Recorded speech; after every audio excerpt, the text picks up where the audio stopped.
Okay, are you back? Okay, so my power flickered, I think, last night. And that means that my fucking microphone, it's not the microphone, it's the Go XLR. It's the most sensitive piece of equipment I have. Anyway, so it just takes a little, like, power flicker, and then this is definitely not the right mic. This is not the right mic?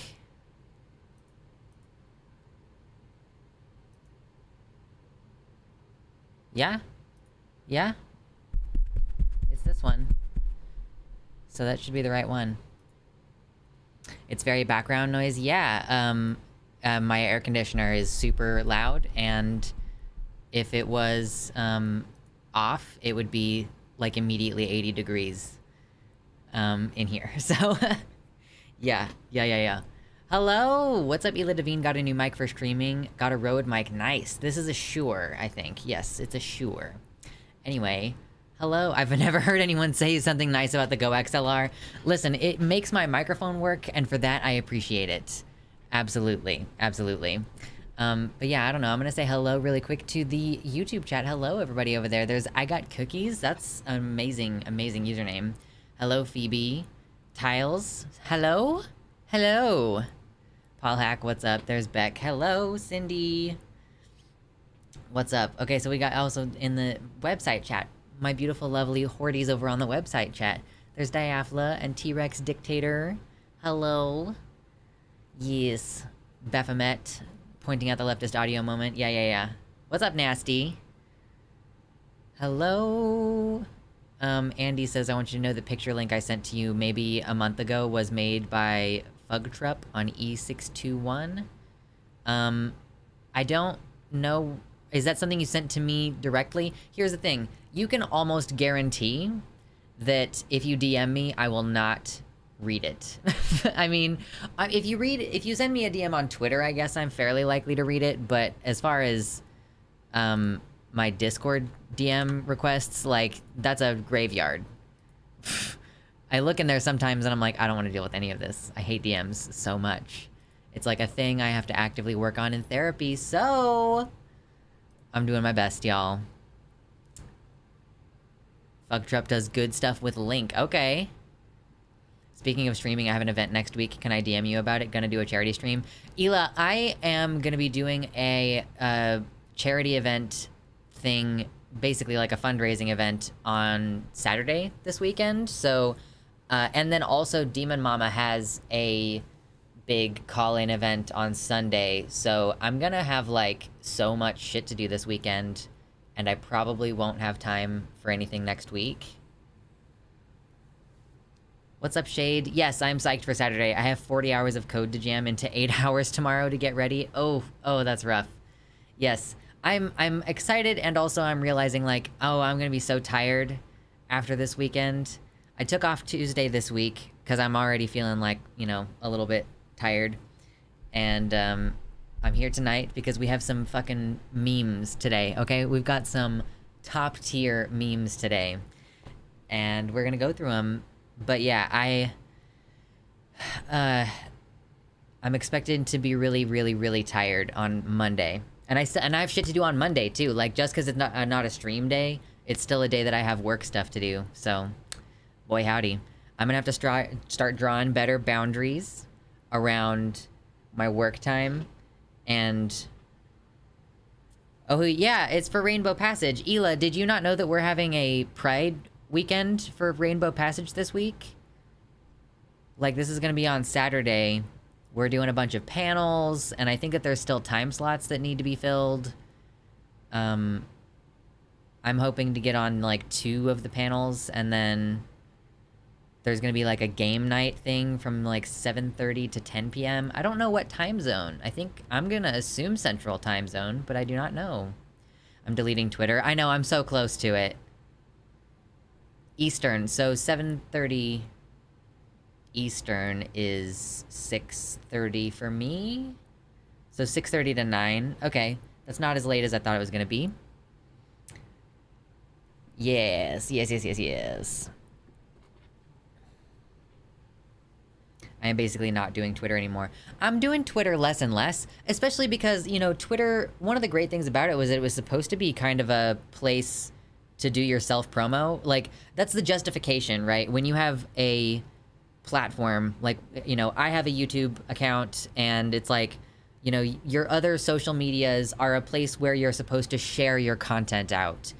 And that's just, like, not really working anymore. I got on Twitter, and within 2 days, someone talked shit about RP, and it's like, I should not be on here right now. I don't know, RP in this roleplay is what I usually think of when I hear RP. I can't go. I'm doing in-person Pride, and then I got a family function. Ah, fair enough. Oh, Rainbow Passage. Okay, yeah. Oh, someone was talking shit about Rainbow Passage. Why? Like, why? No, I'm saying, Beck, yeah, I don't even know if keeping Twitter is beneficial to my job anymore. Like, whenever I post... Streamlabs has an integration with Twitter, so every time I go live on stream, it, like, has an automatic function where it sends a link out to Twitter. Those get suppressed all to fuck, you know? And I honestly think that... I don't know, like, you know when you're trying to, like, get a tweet and have some attention drawn to it? So you have your initial tweet, and then you have, like, your follow-up tweet where you'll actually put the link to something, so that the initial tweet maybe will just... Maybe you put a picture there, and that gets out, and then, like, someone will click that and then see the link and then go. I mean, I think that having the secondary tweet where you have just the link, I think that that on its own is enough to suppress the initial tweet anyway. If you post them, like, simultaneously, or one right after the other. Because my links just never fucking go anywhere on Twitter anymore. It sucks. It's like Facebook. It's like I used to post links on Facebook to my videos, because I wanted, I mean, it was to, because, like, yeah, this is my advocacy. Back then, it wasn't work yet. It was just something I was doing as my hobby. And yeah, gradually, they just kept throttling, and they expected you to pay. And it's literally the exact same thing on fucking Twitter now, is they expect you to pay for Twitter Blue, or your tweets get limited, and your links get limited, so it's like, what the fucking point is of any of this? Someone thought we had employees and weren't actually helping anyone. They bitched about the website being professionally done, showing that we didn't mind blowing money on it, never mind that I did the entire website myself for negative money. Oh, that's fucking stupid. Yeah, well, so Lmao is, like, one of the main people, if not the main person, who is organizing Rainbow Passage. So Hila Devine, you know, this is... So she knows now. Like, Lmao knows now. Chair. Okay, chair of Rainbow Passage. Yep. So we're chilling, we're memeing. Oh my gosh, there's already 50 people in here. This is a lot of fun. I'm enjoying this. I think probably the first thing we're gonna do today is we're gonna get the memeing about the submarine out of the way. Like, so we've basically got, like, broadly 3 topics. A couple of side topics that we can just chit-chat about a little bit. But broadly, we're gonna complain about the submarine. I mean, we're gonna talk about it and, like, look at some of the memes, potentially, and have some fun. And then... we're gonna cover the, like, Arkansas law getting overturned by the federal judge. Like, federal judge was seeing the case about the anti-trans healthcare ban in Arkansas, and it was struck down.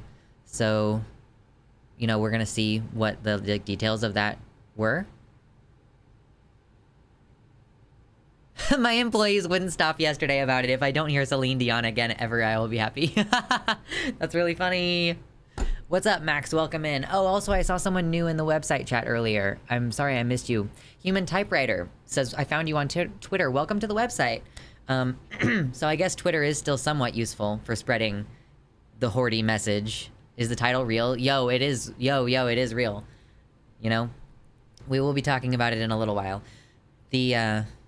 Yeah, it's basically that like, folks have been saying for a long time that they think that cis is a slur because I think that they use trans as a slur, or they think something being used in a negative connotation makes it a slur, and that's just not the case. Like, it is super not. Oh, what's going on my phone? Yeah, oh my gosh. Isn't cis just value neutral? Yeah, that's the idea. Because trans is value neutral. We don't say trans and use it to mean, like, oh, you're terrible. Like, that's a bad thing. But I think that, like, cis people associate being trans as being a bad thing. So then like, they can see trans being, like, along the lines of being a slur. But I think, honestly, like, we're getting ahead of ourselves. We'll talk about it fucking later.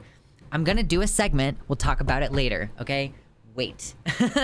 I have opinions. We'll get to it. Here's a fun fact. The submarine controller looks like a Logitech one that I've owned for ages. I used it to play Euro Truck Simulator. I think that they did use a Logitech one, but I don't know which one it was. So I would have to look into and see which one. It's literally the same. Is it? I heard that it was Logitech. I'm gonna start calling trans people normal on Twitter and cis people abnormal. You're one of those women. Trans women and other women. Have you managed to get your siblings to read their lessons while homeschooling, Lux? We're having a rough patch right now, and I have a solution. I have an idea. Because here's my thing. I am terrible about doing editing. By the way, we're gonna hang out for just a tiny bit, okay? It's like 5:20 in my time zone right now. We're gonna just chill and just relax for maybe like 10 more minutes, and then we're gonna get into the memes, okay? So we're just gonna chit-chat for a little while. This is like a touching base, feeling human, so if you're cool with that, hit the like button. If you're gonna just leave, that's also fine, but hit like before you go, okay? It's immediately helpful for the stream. This is my full-time job, is talking about the memes and talking about the laws and like, I am having to become an expert in fucking how the criminal, like, how the court system works and how the appeals process works in this country, so pay me. For becoming a fucking expert in communications as well. Did you see the AP style guide post? Everybody was crying about cis as a slur in the comments.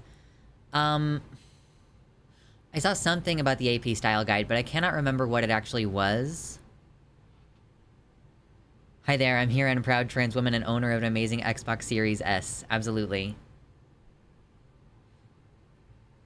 Yeah, but so my plan is, because I'm having a difficult time with my own productivity, and the kids are having a hard time with their productivity, and they don't live with me, so it's hard for me to, like, influence what's going on with them on a regular basis. So I think what I'm gonna do is, we currently meet, like, twice a week on, like, Monday and Friday to do, like, actual in-person, like, over video chat. We're, like, talking about the books that we're reading and, like, you know, looking over their math stuff.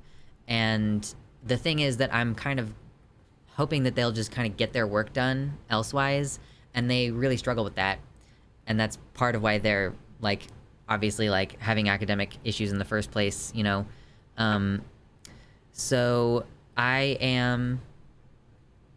think I'm gonna set, like, times on other days of the week where we sit down for, like, a couple hours and just, okay, you guys are gonna work on your schoolwork and I'm gonna work on my editing while we're on, like, a video call or something. I think that this is the only way to do it, and, like, it'll help me be accountable and hopefully get my work done a little bit as well. I'm not on Twitter at all, and my partner is. It feels like the back and forth with bad faith people can be kind of hard on your mental health. Yeah, I mean, yes, body doubling, exactly nasty. Yeah, like just on a call or something. Anyway, that's me. I am now a parent to 2 teenagers, and I'm gonna be getting custody of them later this year probably. So, yay! For now, I'm like trying to parent them from afar, and that's tough, but it's very rewarding. I'm having a good time, and I love them a lot. So, there's that at least. But yeah, no, Twitter I think for a while has been bad for mental health, and I had already been trying to limit it. I mean, yeah, like, I guess I never really considered leaving Twitter until Elon overtook it.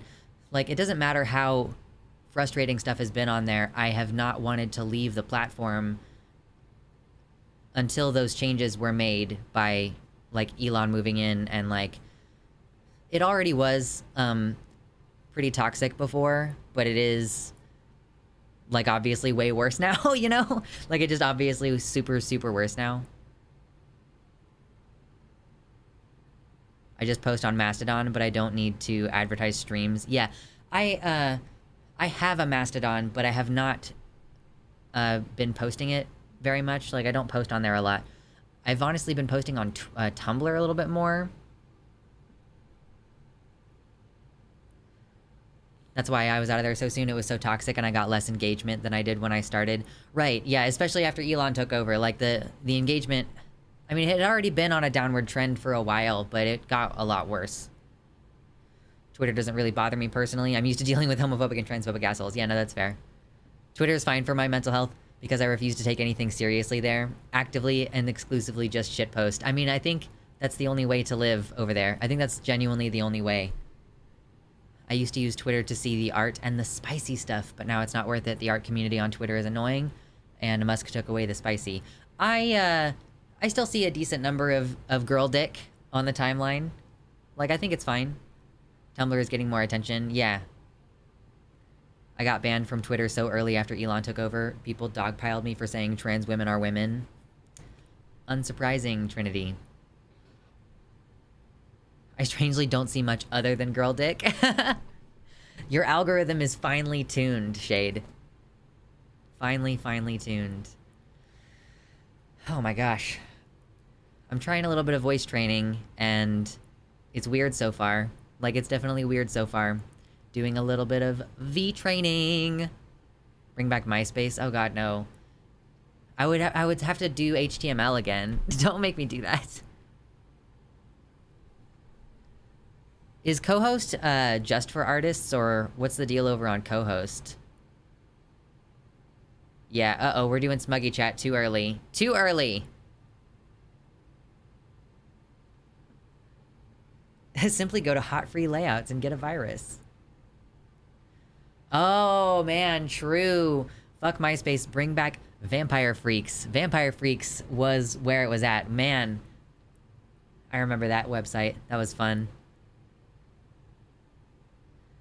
Lucy Hayes is going on the DM call-in too. I wonder who else is. So there's not actually a list of people going on Demon Mama's stream. They're gonna have a form you can fill out on the day that you can get in. So honestly, I don't even know if there are enough imps who submit a request. Like, is it possible that creators would get boxed out? Because part of the idea for why they're doing it that way is that last time there were a bunch of her imps, like her viewers, who had to wait for like 4 hours to get on call. So since my voice dropped to like 120 hertz from AV 200, I've also been trying to voice train. Feels so weird but very affirming. There's like stuff in the back of the throat that I'm like trying to actively hold open to change the resonance. And I know that it's not quite perfect, but like it's one step at a time, you know? You gotta like work on one part and then work on another. Yeah, imps always be getting in a 5-day line for call-ins. Co-host is like Tumblr, but still a work in progress. Very art-centric and NSFW friendly. Well, that's cool. It's full of millennials. Well, those are my people. Those are my people, okay? Ugh. breath control. For transmasculine voice training, it's I don't even know if breath control comes into it. It's more like you really have to use a lot more air than you used to. I think YouTube recommendations got Demon Mama on it. I haven't clicked on a single video of hers before. It can hear me saying it, probably. Your phone can hear me saying Demon Mama, and it's like... algorithm hack. I'm in. Psh, you know? Imps. Yeah, himpies sound off. Himpies, that's what you're called if you're a fan of Demon Mama and Luxander.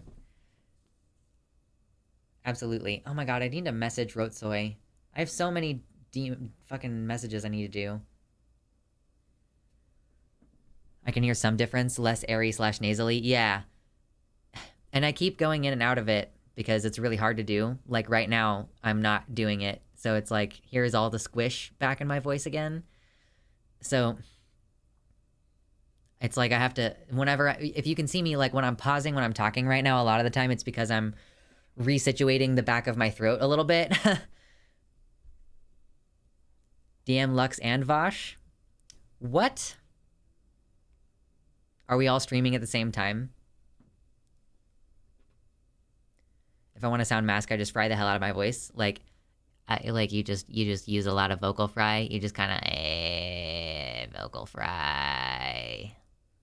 Vocal fry is not. I do it a lot. I don't mean to. Anyhoozle. So on Pride weekend this Saturday, it's probably going to be, like I'm going to be hopefully on, there's going to be a disability panel, that my friend Dizzy, it was their idea. So Vosh isn't live? Oh, okay. I just don't know why someone said Vosh, DM, and Lux. So I was like, what the fuck's going on? What's up, Summerstar? So we are... I'm hopefully going to be on the disability panel. If it's not full, it might be full. But then we are going to also be on a panel about, I guess it's just like, yeah, mixed Dizzy. Yes, Dizzy's my friend. And we're going to be on an overall panel about like trans and queer issues. I don't know what the specific topic is on that. And, oh my god. And, then there's going to be like a game time. And I don't know what games we're playing, but it's going to be fun. Someone was asking for disabled queer leftist Rex on the Leftist Cook stream, and I realized I couldn't really think of any. Me. I'm a queer disabled leftist rec. I just am not like as physically disabled as other people. Here's my deal. If you didn't know this about me, here's my deal as far as my disabilities are concerned. Like, this is why I'm a streamer and not like an electrician, you know? Like, that's what I went to school to do. I trained to be an electrician. And the reason that I'm not is because I have postural orthostatic tachycardia syndrome, which is like kind of a heart condition, if you want to think of it that way. Like, it's probably the easiest way to think of it is that I have a lot of heart symptoms and blood pressure symptoms. So there's that. That's my one physical disability. Hit like if you just learned a new thing about what POTS is. Or if you already knew what it was. Anyway, hit like on the stream. So I also have PTSD and borderline personality disorder and ADHD. And so all four of those things can kind of like on their own be a disability. And I have like four of them, and each of them are pretty mild. So I think if I were to try to get disability benefits, it would be really hard because they wouldn't want, like, they would be like, okay, well, your PTSD on its own is not bad enough, or your ADHD on its own is not bad enough. So it's like when I add all of them together, though, it's a pretty debilitating disability. Like, it's not like I can't get out of bed bad, but it is like I can't really work full time, like, realistically.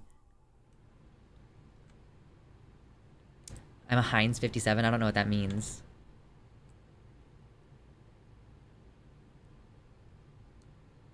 Anyone else getting a lot of blocks on Twitter now? Like bans on Twitter? No. Does tea have any notable impact on POTS? Does tea increase your blood pressure? That's a question.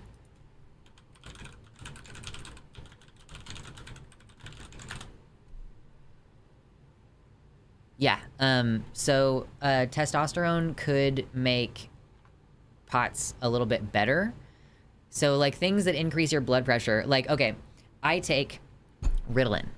And honestly, I think my Ritalin helps control my symptoms because, like, the problem with POTS, here's the thing. It's that my heart and my veins don't coordinate correctly. Like, particularly postural refers to when you go from sitting to standing. So when you stand up, like, your heart rate is supposed to increase a little bit, and then your veins in your body, like, constrict so that it increases the blood pressure, right? Because, like, the liquid is flowing through it, right? And if you squeeze the tube, then the liquid flows faster, right? And so there's just, like, a coordination problem where my veins don't do that thing that they're supposed to do. So I have low blood pressure, effectively. And so, like, medications that have a side effect of increasing blood pressure can actually, like, help the heart symptoms that I have. Because what happens is, when I stand up, like, and it doesn't happen all the time, but sometimes when I stand up, like, because my veins aren't constricting like they're supposed to, my heart rate normally is supposed to increase a little bit. It fucking just goes crazy, like 120, just from, like, standing up out of my chair. And yeah, and, like, also when I'm laying in certain positions, or if I'm leaning over, and if I'm, like, bent over, sometimes that'll make my heart, like, freak out. So yeah, I mean, that's, like, and I can't, like, army crawl through an attic because my heart rate is, like, 160 the entire time, because my posture, like, it's just something about that makes the dysautonomia kick in. Yeah, so that's my physical disability. People were not interested in that conversation. We lost a lot of people. Damn. Rude.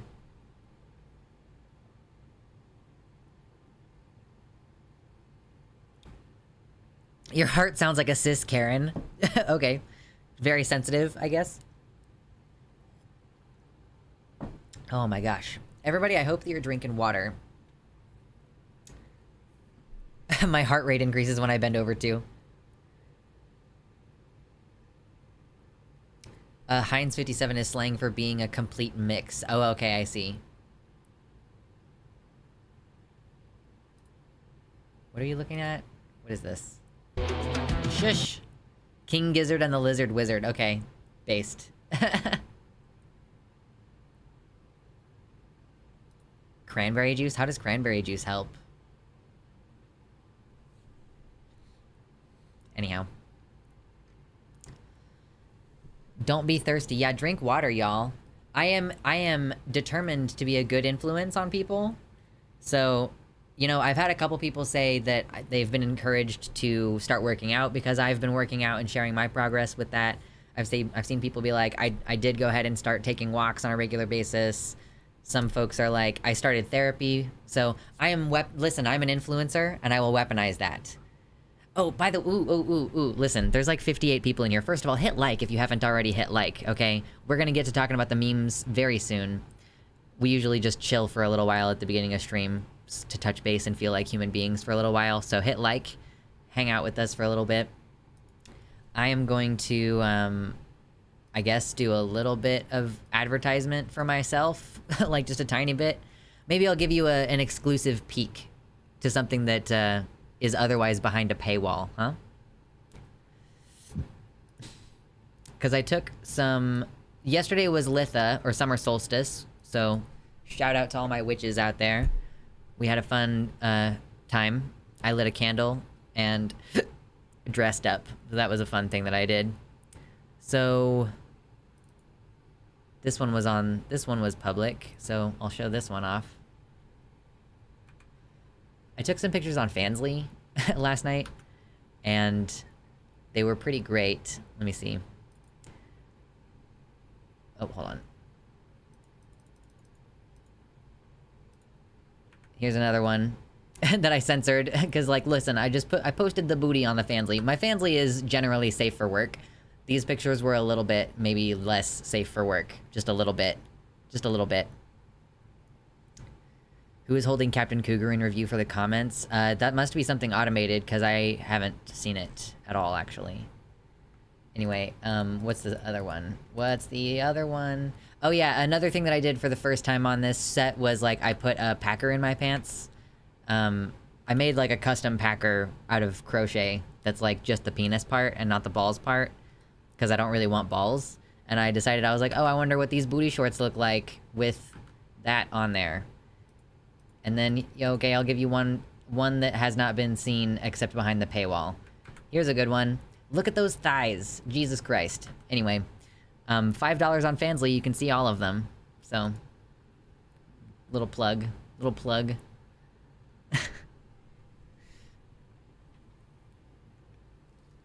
Need hug from Dommy Mommy Moth Lady, for real, for real.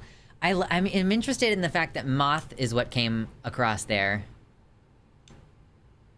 You shared wrong? Wait, was it the wrong, It wasn't the wrong, God damn it.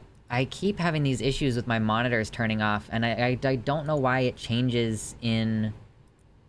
Like, I don't know why it changes over here. What... Like, why? Why? It's so fucking annoying, dude.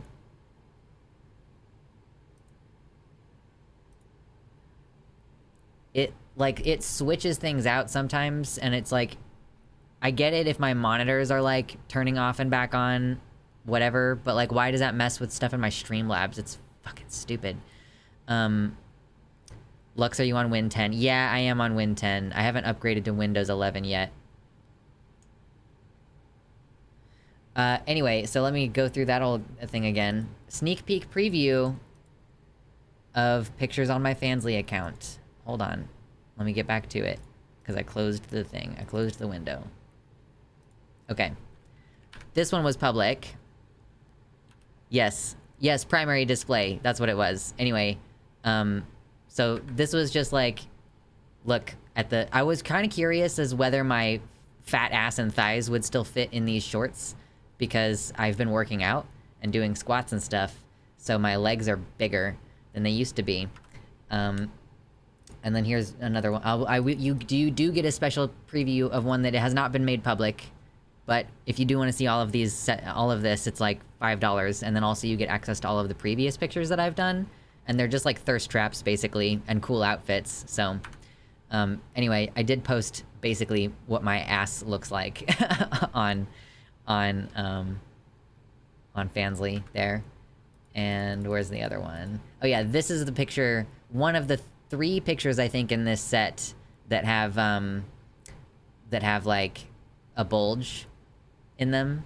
So if that's your thing. Okay, now here's the one that I really like, that I will share with you, even though it is, private on my Fansly. For $5 a month. Yeah?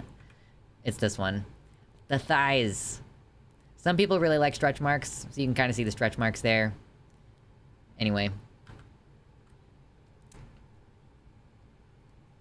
The sun? Yeah, well, it was solstice, right? Yesterday was solstice. And I took the pictures with that color, and I... Look at... There... I have these... Look at them. It's a pentacle. See? It was witchy. There was a reason for the suns. It was themed. Anyway. What's up, mama? You came in just in time for me to be showing off. Yeah, you like the socks? Well, so yeah, so again, to repeat, my packer... Here, let me go get my packer. I'll show off my packer to you. First of all, before I do that, I will show off this. Would you ever sell your crochet packers? Maybe. I don't know. I just made the one for me. I also made this. And I kind of think that maybe it should have some spots on the top. What do you think? Should it have pink spots or white spots on the blue top? Because it's trans colors. What do you think? I crochet stuff. It's a thing that I do sometimes.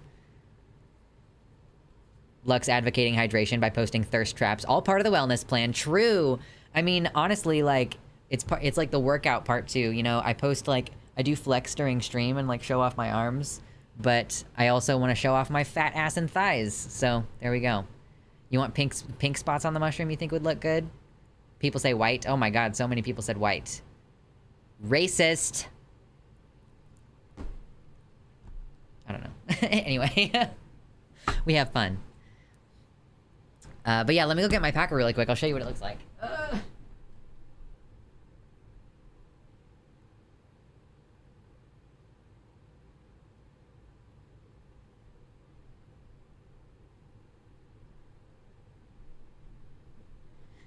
So I actually think it's a little bit overstuffed right now.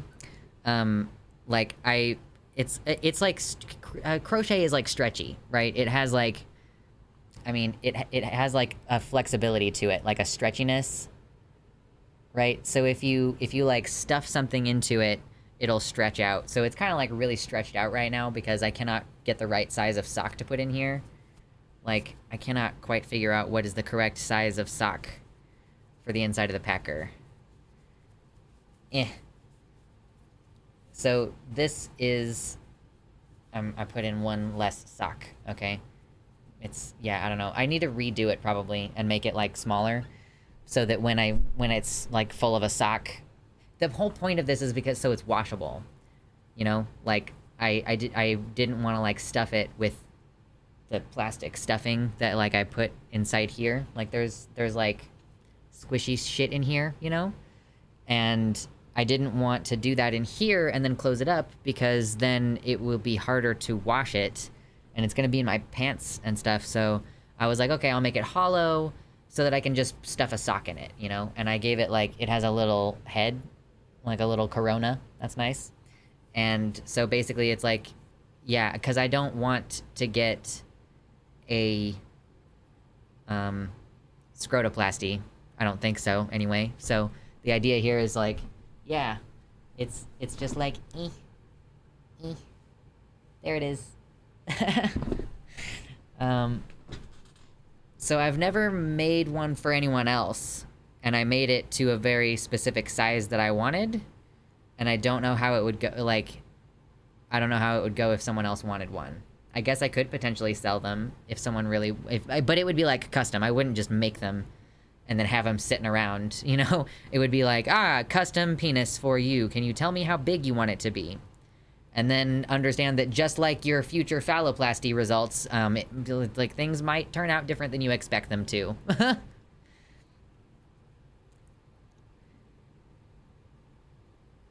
Lace around the end so you can tie a roll of foam or something in it and remove to wash. Yeah, I could do, like, I could make a little tie-off thing.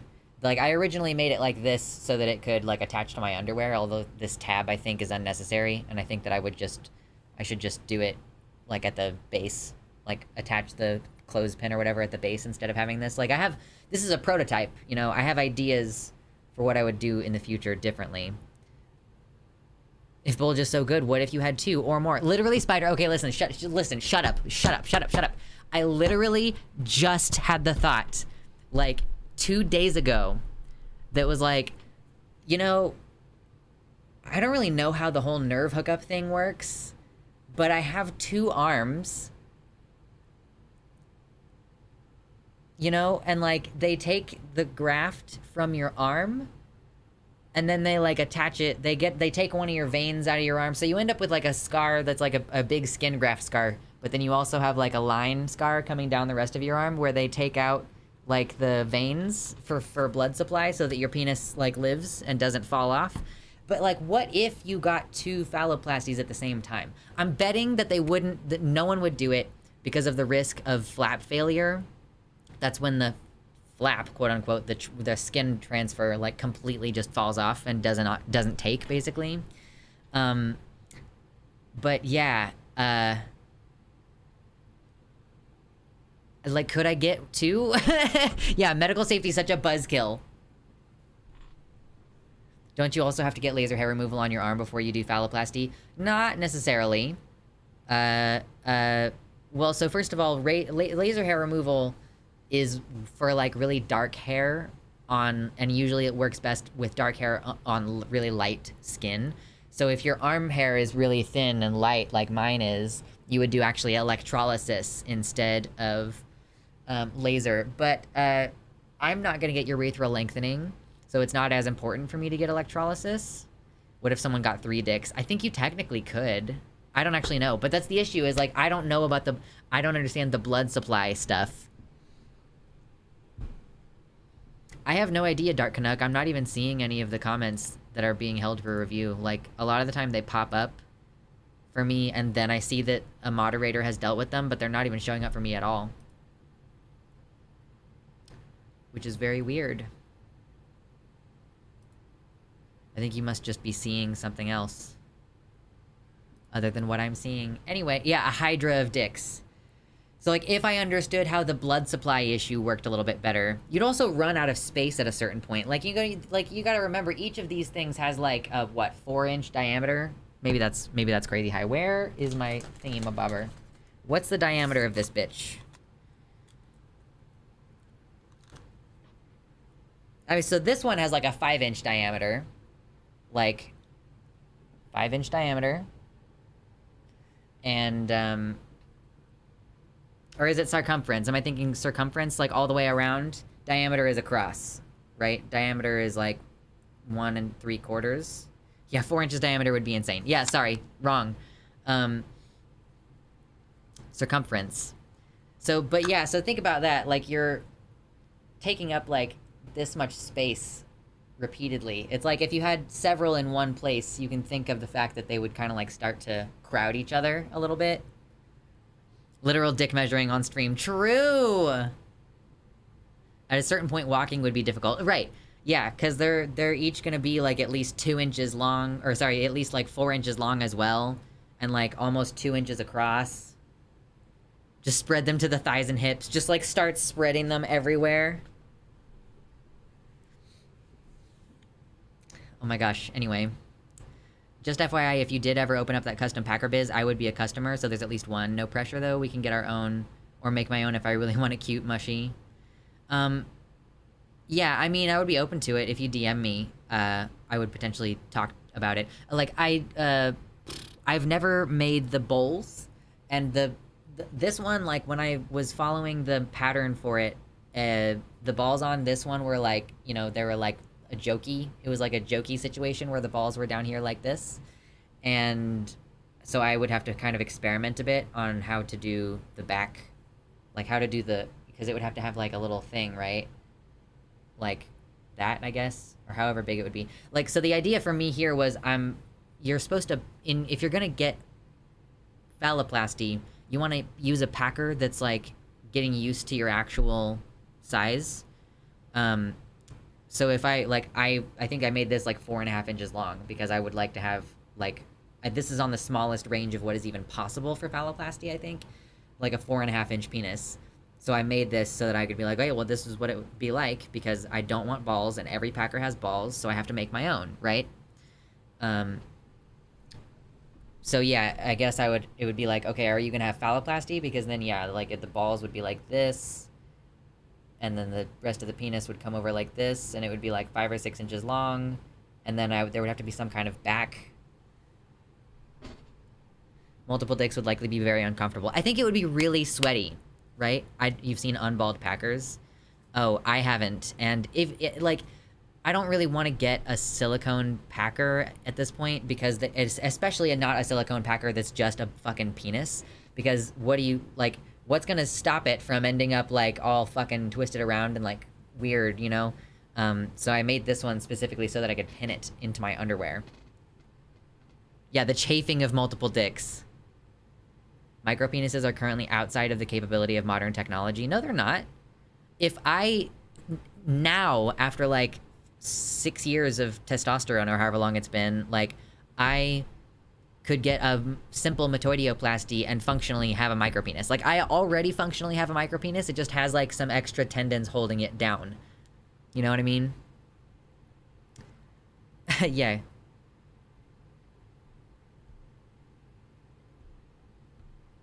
Micro PP is totes possible. I've seen it. Yeah, exactly. That's what... metoidioplasty, the whole thing.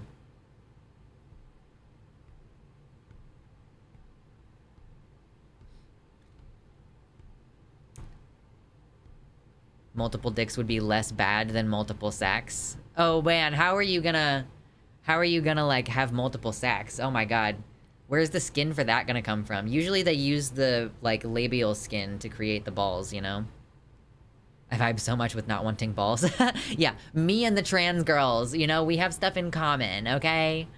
Hey, if you're just coming in, hit like. We're about to meme a little bit. Let's meme a little bit about this submarine and just get it the hell out of the way, because I'm sure that everybody's been... Like, listen, I would have memed about it a little bit earlier in the week, but now we can just, like, have one memery about it and then move on, you know? We can just get all of the memes about this out of the way, and then move on with our lives. Won't that be so lovely?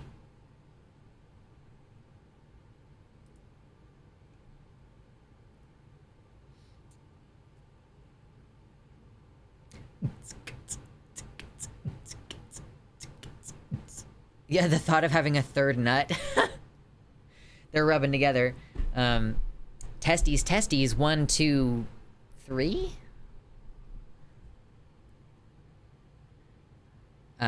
I knew another AMAB non-binary who was told they could get their vaginoplasty with a micro dick. Yeah, I knew someone who was talking about getting maybe like a zero depth vulvoplasty, and then like having the clitoris made like a little bit bigger to have like sort of an in-betweeny result. Don't meme too much. There was a 19-year-old kid on that who died. Yeah, so the 19-year-old kid and the employee, I'm not like psyched about the 19-year-old kid and the employee dying. I would bet all of my money, and it's not very much, but I would bet all of my money that that kid was gonna become a shithead. Like, it's not like he was a good person and we're like sad about like, you know, a philanthropist or something. Like, he was just a 19-year-old. He was in college for business. His dad was like a fucking rich dude. So do we honestly think that he was gonna turn out and be a good guy? No, probably not. So I'm not too upset about it.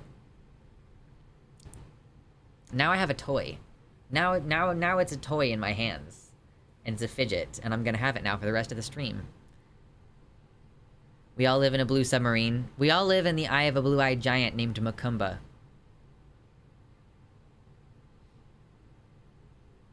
Yeah, they're definitely dead now, for sure.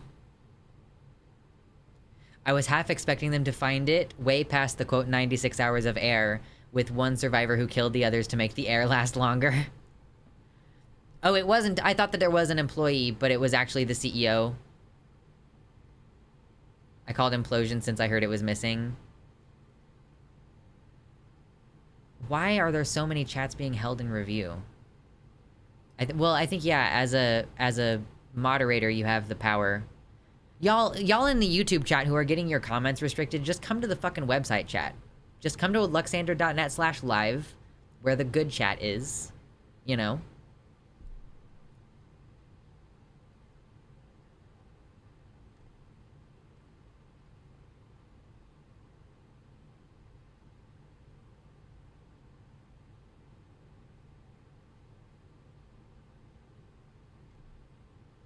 Yeah, I don't know how to help you, Dark Canuck. I don't know what to do.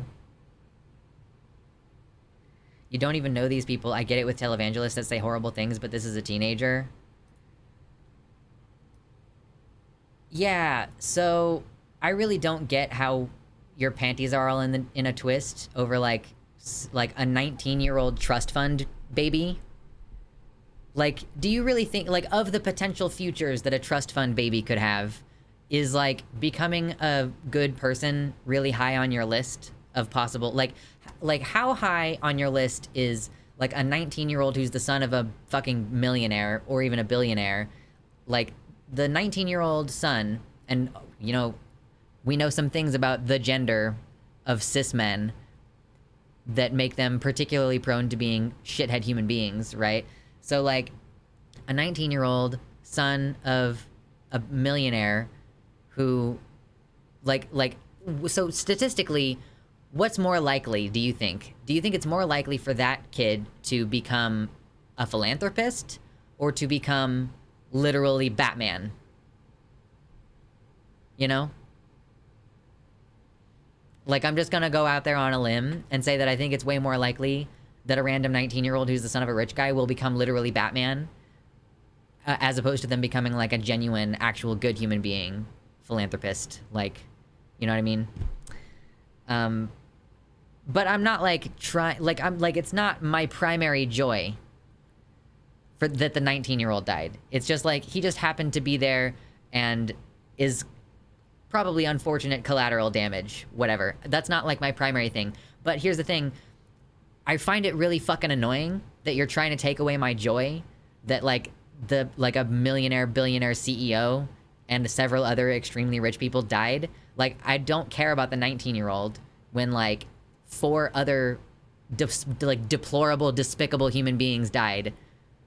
And then, yeah, like, who said it earlier that like 500 plus people died in the Mediterranean Sea You know, like that's fucking 3 billionaires. Yeah. The only bad thing about the fact that they died is that their fucking money is already like, there's already been plans made for their money and it's just gonna get divested to other rich people. And then like, that's gonna slow down the number of billionaires temporarily as all their assets get redistributed amongst like the millionaires.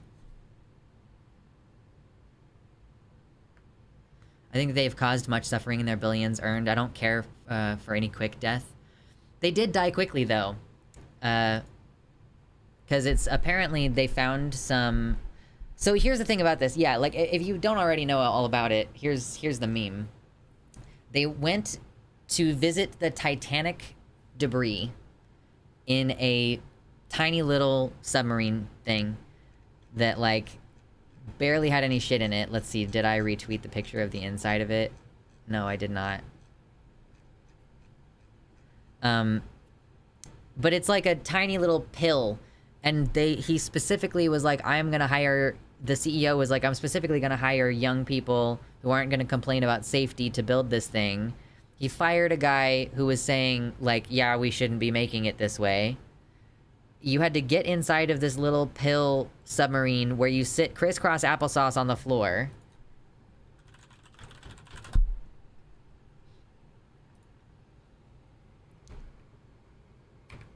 You have to, like, sit crisscross applesauce on the floor inside this thing. I'm not fucking joking. You control it with a little Logitech controller. Like, that's what this thing is here. Open image in new tab. I cannot read. It's a little Logitech controller that you control this little submarine in.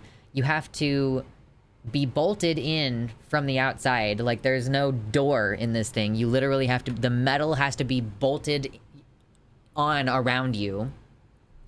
And then, like, it also doesn't have the ability to deploy an emergency buoy or whatever the fuck it's called. Like, an emergency thing to make them rise to the top, you know? So just so many things about this were terrible, and it seems that they imploded. Like, debris was found near the site of the Titanic, and it's like, I guess that's the best way for them to have died? Yeah, it didn't have emergency surfacing capability, I don't think. Rich people Darwinism. True, Zoomy. Oh my god, true. Death Star sabotage moment? No, it was just, like, literally made unsafely. The CEO specifically said, you know, I think I can make this thing by cutting corners on safety.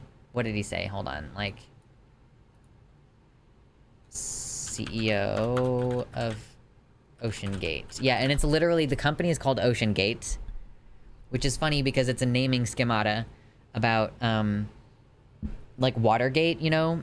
The Watergate Hotel and, like, the Nixon conspiracy bullshit. And so now it's a thing. Elevator Gate was way back in the day in the atheist community. Like, calling things such and such gate is a thing that we do now. And this actual company is called Ocean Gate, so this is pretty hilarious.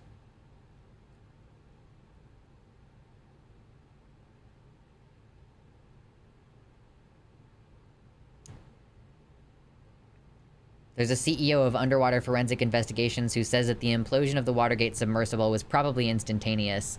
And they would have died, like, basically immediately from the pressure. Like, they would have been crushed to death, essentially, you know? I remember Elevator Gate. Yo, Somniostatic, you are old like me. Hey, what's up, Gozer? Nice, we're getting recommended to people. This is why you like the stream, y'all. Gozer just came in because, like, the stream was recommended on their homepage, and so if you hit like on the stream, it recommends the stream to other people on their homepages. It's crazy. I spent a lot of time in an MRI. It would feel kind of similar, but on land. I do find it meme-worthy that the CEO dug his own grave metaphorically. Yeah, let's watch a video from James Cameron getting interviewed. Like, James Cameron, who built, like, a $10 million fucking submarine to go down and visit underneath there. Let's do it. Ba-da-da-da. Nuvenol also remembers the Elevator Gate thing. Yo, Elevator Gate was a long time ago.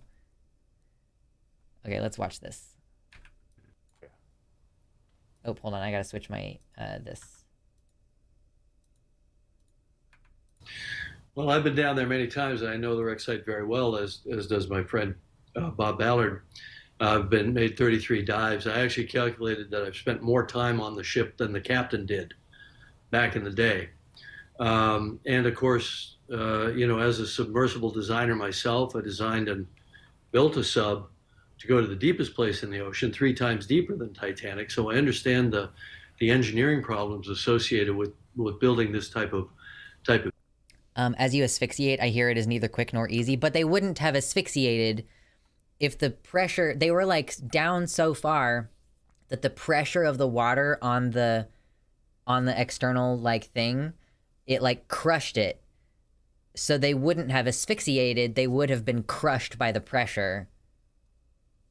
The dying part, maybe not so bad. The hours leading up knowing you were about to be smushy. I don't think that they knew, Gozer. I don't think it was like, they would have slowly... It's not like they were like, it's not like Titanic, They weren't in like, the lights weren't flickering. They weren't like hearing, like sounds of like the machine like degrading around them. No, they found debris, Amy. Oh shit, where is it? My tone of voice was really weird just then also. I wasn't trying to be weird. I just realized like after I spoke that there was like a sharpness. But no, like they found they found debris, a landing frame and a rear cover. So the rear cover is like a pointy... We were in communication to a point, I thought. I'm assuming that what happened is that they were doing their initial descent and they just got smushed. So they've been dead for days. Like, I think that that's realistically what's going on. They got smushed and I think that was when they lost contact with them. They lost contact like 85 minutes after taking off.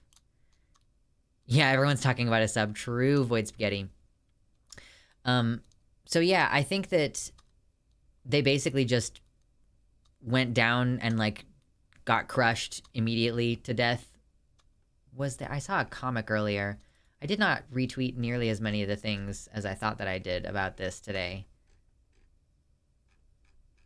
Like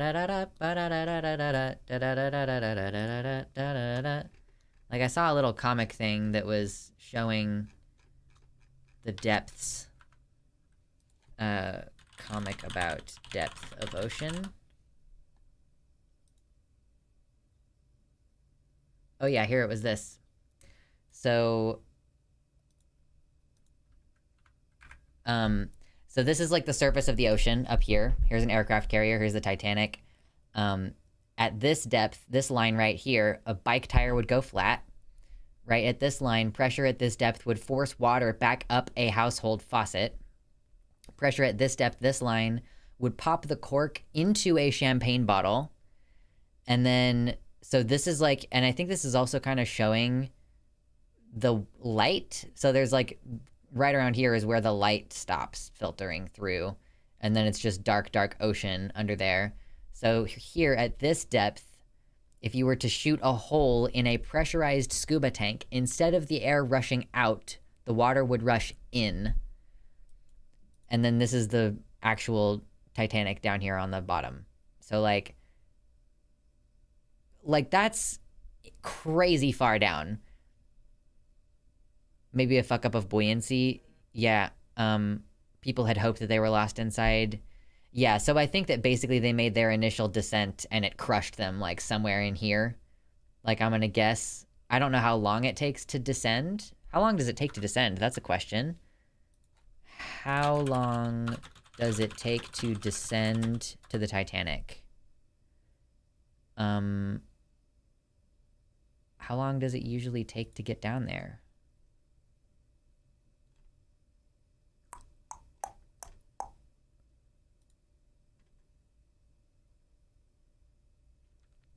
According to the BBC, quote, each full dive to the wreck, including the descent and ascent, reportedly takes around 8 hours. So it takes a while to get to the bottom there. Each full dive to the wreck, including the ascent and descent. So if you were to stay an hour down there, like let's say you stay for a whole hour, then it's going to take like at least 3 hours to get down there.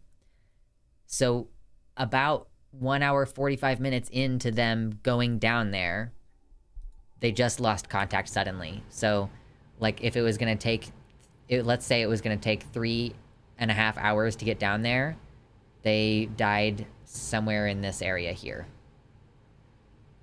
Like, somewhere in this range. Because, yeah, at this depth, if you shoot a hole in a pressurized scuba tank, instead of air rushing out, water rushes in. So this is, like, the point at which pressurized things can no longer, like that a pressurized metal object would no longer hold up. And so I'm guessing that it would have been higher than that. Somewhere in this range. Yeah, can we trick more billionaires into this thing? They died only 500 meters from the Titanic? Really? So they knew what the actual depth was? I don't know what the actual depth is of... So, like, how far away is 500 meters on this hole? How many meters down? How many meters down is the Titanic? Oh, wow, so it's 3,800 meters. So they were really far down there, I guess.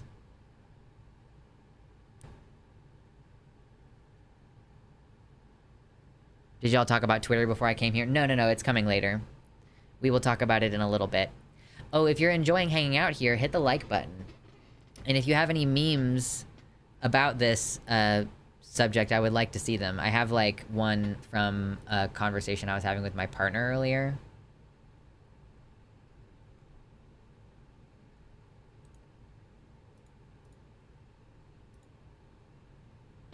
This is a good one. Billionaires trapped at the bottom of the ocean. Deep sea isopods. They're psyched about it, you know? Keep your secrets. Hamish Harding, who died on this thing, previously went on Bezos' dick rocket. Oh, God. It's like an adrenaline thing. It's like, are they junkies? Are they adrenaline junkies? Did you see the Twitter link? Oh, is this like... What is this? This is from a movie?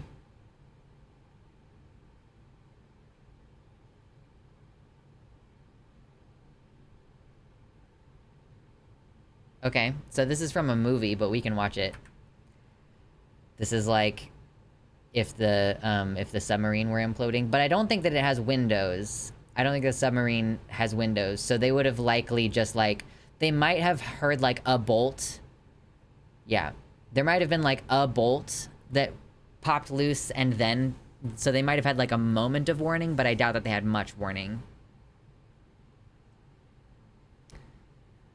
I made a comic strip involving Gladys the orca. Oh, nice.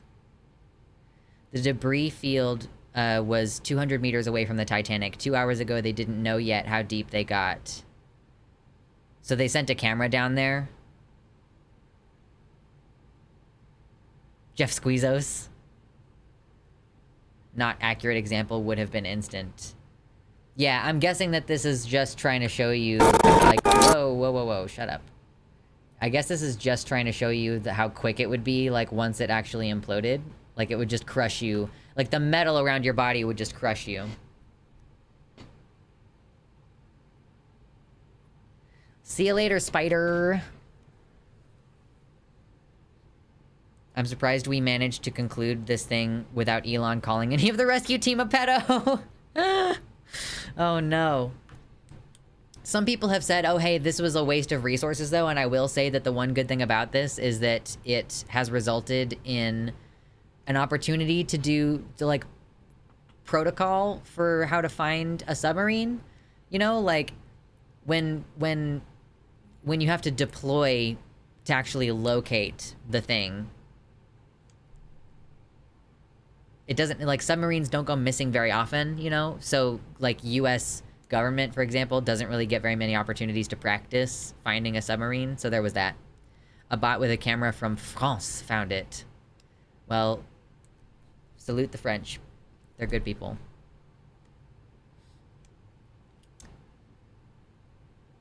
The CEO be like, I never thought the cheap corner cutting would take my life. Oh yeah, we were watching this thing from James Cameron. James Cameron.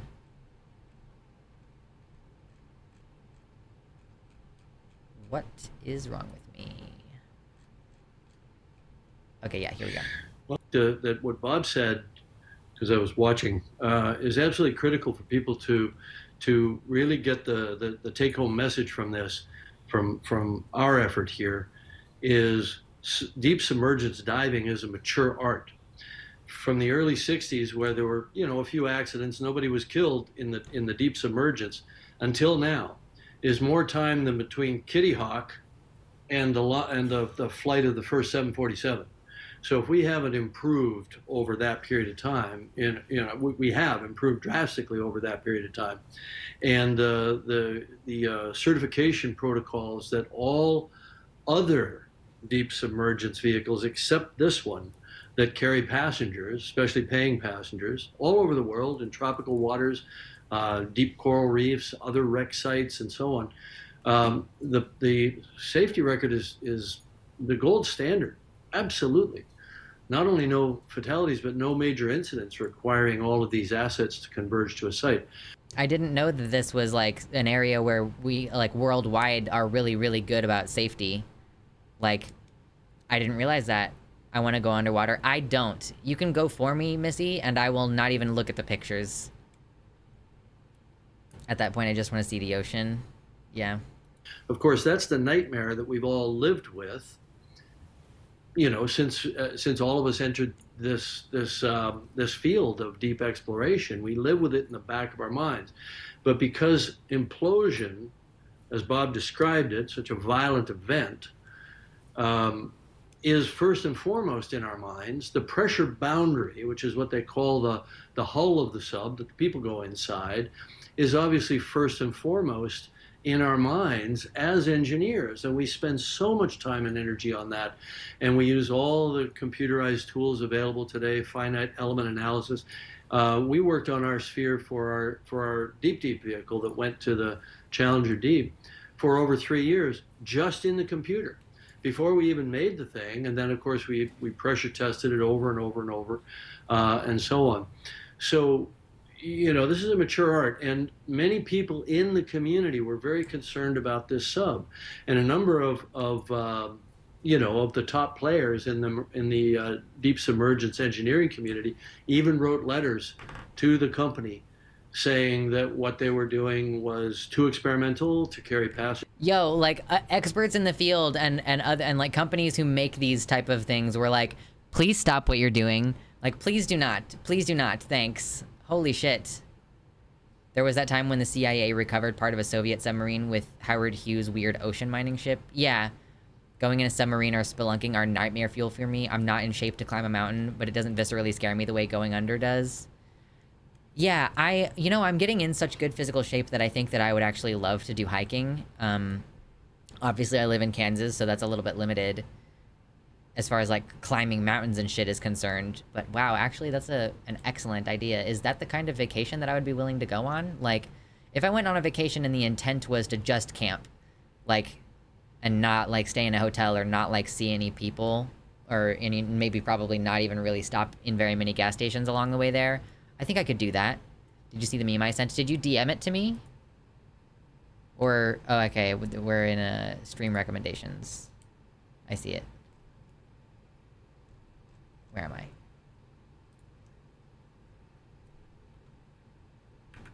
What is this? Iron lung units sold. Oh, damn. Holy shit. June 20. So is that like, this is related to COVID, huh? Damn. Oh, the game Iron Lung. Oh, I am not familiar with the game Iron Lung.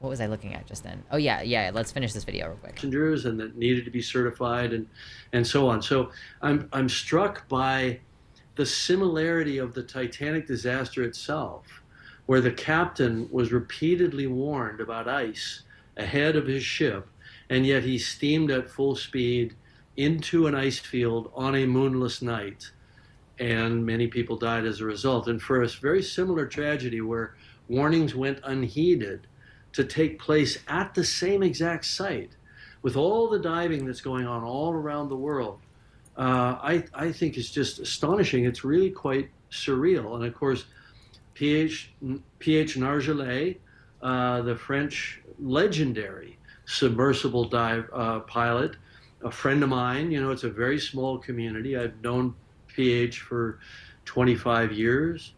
For him to have died tragically in this way is almost impossible for me to process.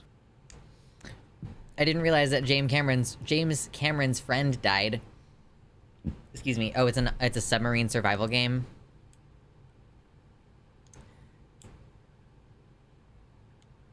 We're all cool to allow rich people to do this, though, right? Yeah. Oh, and if people think that there was a lot of resources that went into the submarine, that's the thing. There weren't a lot of resources that went into the submarine because it was a piece of shit. Like, they didn't, you know, spared no expense. Like, except that they spared all the expenses. They should sign something that says they pay for their own rescue, maybe. I don't know. I'll defend the right for billionaires to liquefy themselves. No, Missy. I will not be going with you to find Atlantis in the deep ocean. Markiplier is making a movie from the game Iron Lung. It's kind of devastating timing. I knew that he'd been doing something about Iron Lung, I guess. I've heard about the movie. I wish I had a cave under my house, but I'm also sort of glad that I don't. I've been doing too much Tears of the Kingdom recently. I've been seeing a whole lot of, caves. Having a cave on my own land, if it was a fairly shallow cave, like if it didn't go very far into the land, that would be kind of cool. But if it went very far into the land, I would, like... I think I would feel the need to have it professionally assessed to, like, find out how far it goes and, like, take precautions against animals or people taking up, residence inside of it, you know? The release form said may result in death 4 times. What are we looking at? Oh, camel crickets, cave crickets. Oh, okay. Yeah, Mersh, you have, like... You have, caves on your land, right? Yeah, cave crickets come out of the cave into my house because the cave beneath my house floods frequently.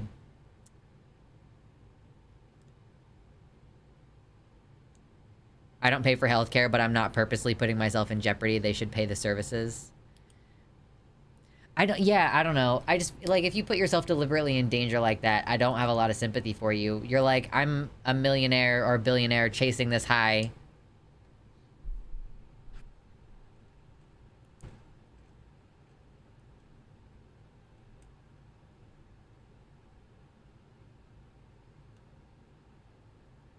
Yeah, if I had a cave on my property, I'd be like, wow, when the hell did I get property? Someday. I hope to own land someday, but I doubt it's gonna happen.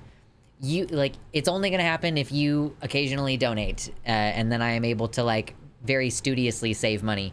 I'm at a place financially where I really don't... I, like, basically quit drinking and using nicotine because I could not afford them. So, you know that I'm responsible. I'm able to get rid of my addictions in order to save money. So, because otherwise, like, literally, it would be kind of strapped right now. I owe taxes. Oh my god, dude. I owe so much money in taxes. Why can't they get normal hobbies like motorcycling? It's like, yeah, are you chasing the high and you just can't? Lux out here raw dogging life. I know, it's fucking rough, dude. Like, the Ritalin and caffeine is what I'm down to. I think it would be cool to build a club in a cave and have raves in there. It's the Rave Cave. The Rave Cave. Oh, the Rave Cave. That was a spin on the Rage Cage. From Tenacious D. I don't actually know what the song is called. Honestly, he kind of murdered his son. I don't disagree with that framing. But yeah, like, I mean, why can't you just motorcycle? Why can't you just jump off of cliffs? You know, go cliff diving or become a crack climber. Do you know what crack climbing is? Crack climbing... Fucking... Come on. Crack climbing is like extreme sports. And you go in, like, crazy places, like outdoors. Skydiving. I can't afford to die. Literally. Honestly, I think about that sometimes. I'm like, you know, my partner has to go to work and, like, might be exposed to people with COVID, and, like, if he dies, like, literally, how am I gonna afford to deal with his body, even?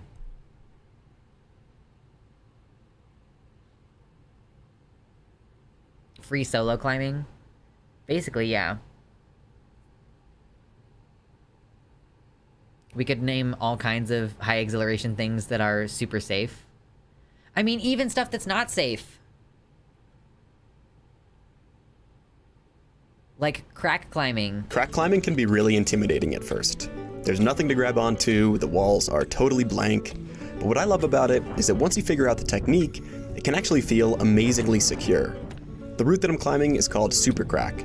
It's one of the most iconic routes in the area. The crack is so parallel and flawless that it feels like God herself came down on the 8th day and chiseled it into the sandstone. You feel this amazing sense of flow, unlike any other form of climbing, just repeating the same move over and over again. Climbers have aptly come to name it swimming, and before you know it, you're at the top anchors. Crack climbing can be really intimidating. Yeah, God herself based. Yeah, but like... So there's crack climbing, and then there's like more general rock climbing. Base jumping, motorcycles aren't safe. Yeah, no. Like, you can get more and more and more risky. That's too hands-on for rich people. It needs to be a thrill they can hire people to carry out. Silent Partner, thank you so much for the $50 dono. Peace signs, thank you so much. I super appreciate it, y'all. This is my job, to meme and cream. Speaking of memeing and creaming, let's talk about some actual news, eh? We have some good news to celebrate out of Arkansas today, so maybe let's talk about it, huh? And then we'll talk about Twitter after, huh? Let's do it, let's do it, let's do it!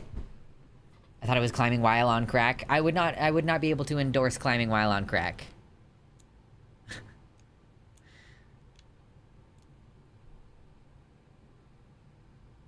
I got kids in college, I can't die. Completely understand. 5 things to know about OceanGate Expeditions, the company behind the Lost Titanic sub. So... The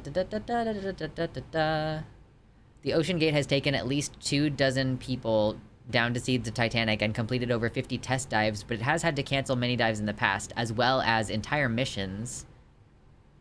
The sub is equipped with non-traditional parts. Hold on, let me fix this. There we go.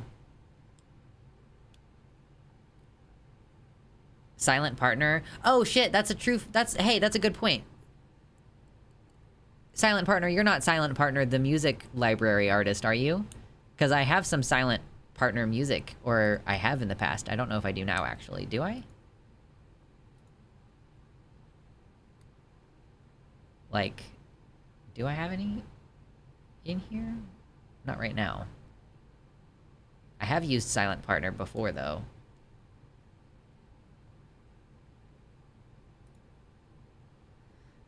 Yeah, non-traditional parts. I have more in common with the sub than I thought. Speaking of, I'm just gonna attach this to my face. How can I attach this to my face for the rest of stream? I just have a dick growing out of my cheekbone. That's what I want. Different Silent Partner. Okay, cool. Man, I can't hold my arm up like this. I'm showing off too much of the guns. Anyway, so a lot of these parts are, like, improvised or MacGyvered, says one person. This is not your grandfather's submersible, says Rush. Stockton Rush is the name of the CEO.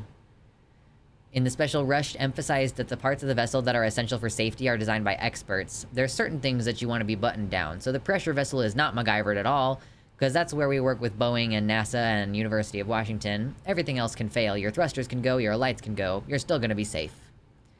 It is apparently equipped with a real-time hull monitoring health system that constantly analyzes the effects of changing pressure on the sub and evaluates the sub's structural integrity. So these dives in the sub have encountered issues before. It was originally scheduled to take people down for the first time in 2018, but the vessel was damaged by lightning during testing and had to be repaired. In 2020, the Titan had to be, quote, rebuilt after its hull showed signs of, quote, cyclic fatigue during testing. Wait. What is cyclic fatigue?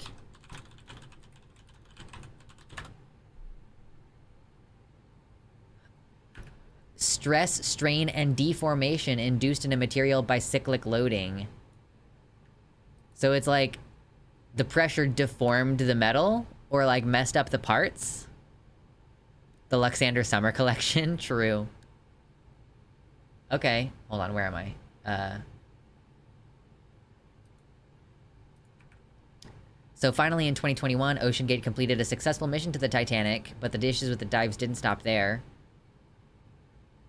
In the CBS special, the first dive that's supposed to include Pogue is canceled due to high waves. Then the team tries to take him to see the continental shelf 80 miles from the wreck, but the floats on the platform that take the Titan down come off early, and they have to cancel the dive again.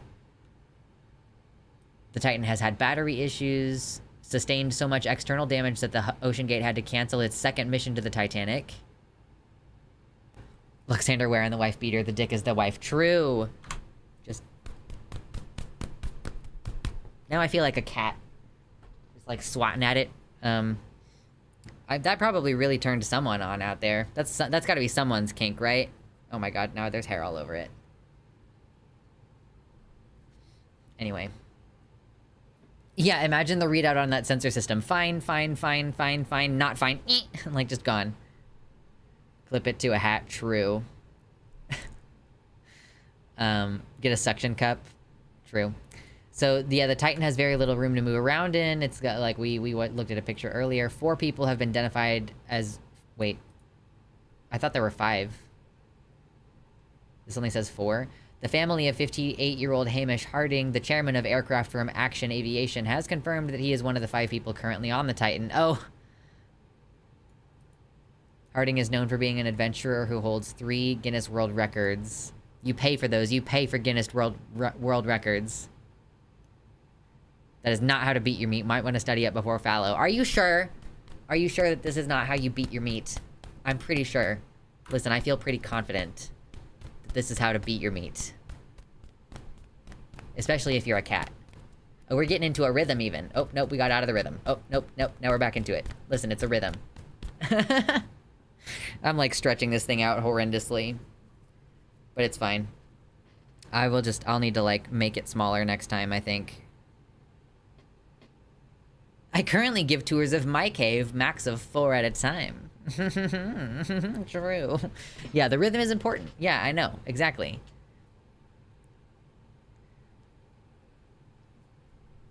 Just gonna attach it right over here. Anyway, if you're in here and you haven't yet hit like, go ahead and hit like. I want to talk about Arkansas really quick for a minute. Really quick for a minute. Oh my god. Oh my god. Oh my god.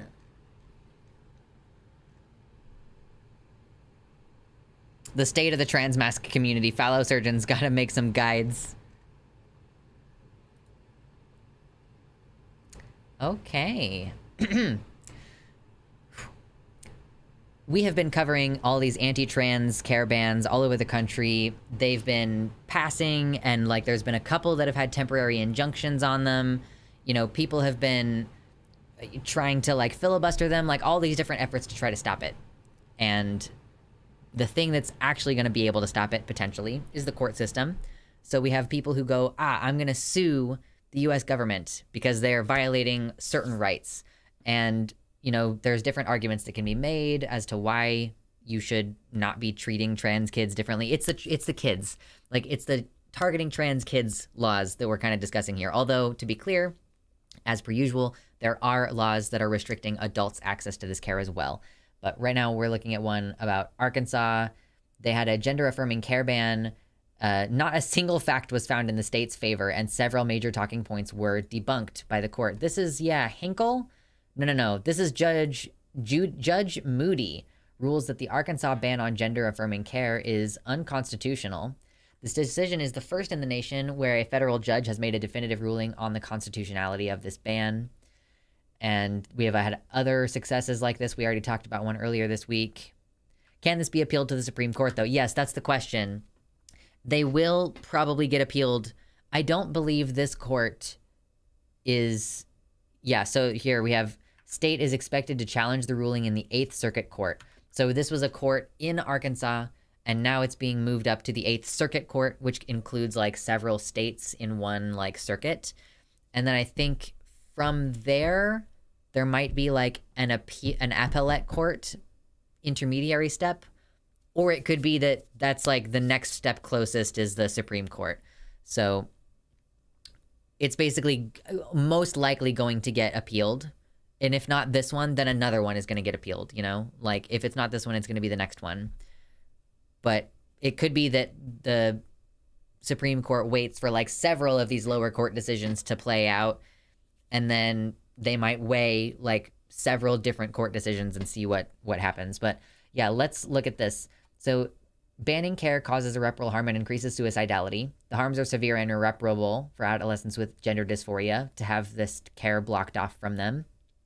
It puts patients at risk of worsening anxiety, depression, hospitalization, and suicidality.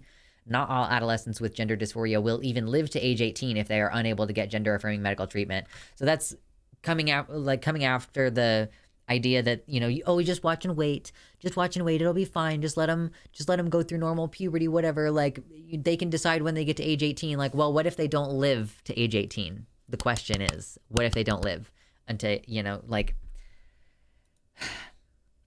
This is the argument that we've been making the whole time. It's fine. It's like frustrating, but it's also great to finally see being made by a judge, right? Legislative and media discussions surrounding bans have concentrated on the health risks and benefits of gender-affirming care, considering numerous witnesses, hundreds of pages of expert testimony, and briefs filed by medical organizations. The judge has definitively concluded that banning gender-affirming care is going to inflict severe, irreparable harm on trans youth.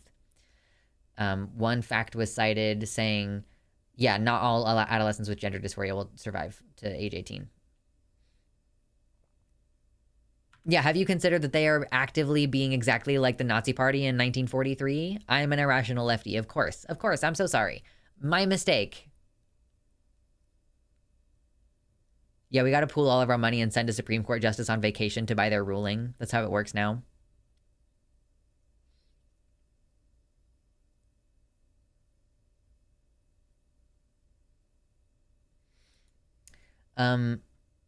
And let's see. Oh God, finally someone mentions this. Detransition and regret are rare. In Dr. Karazik's clinical experience treating thousands of patients with gender dysphoria over the span of 30 years, none of his patients came to identify with their sex assigned at birth after medically transitioning.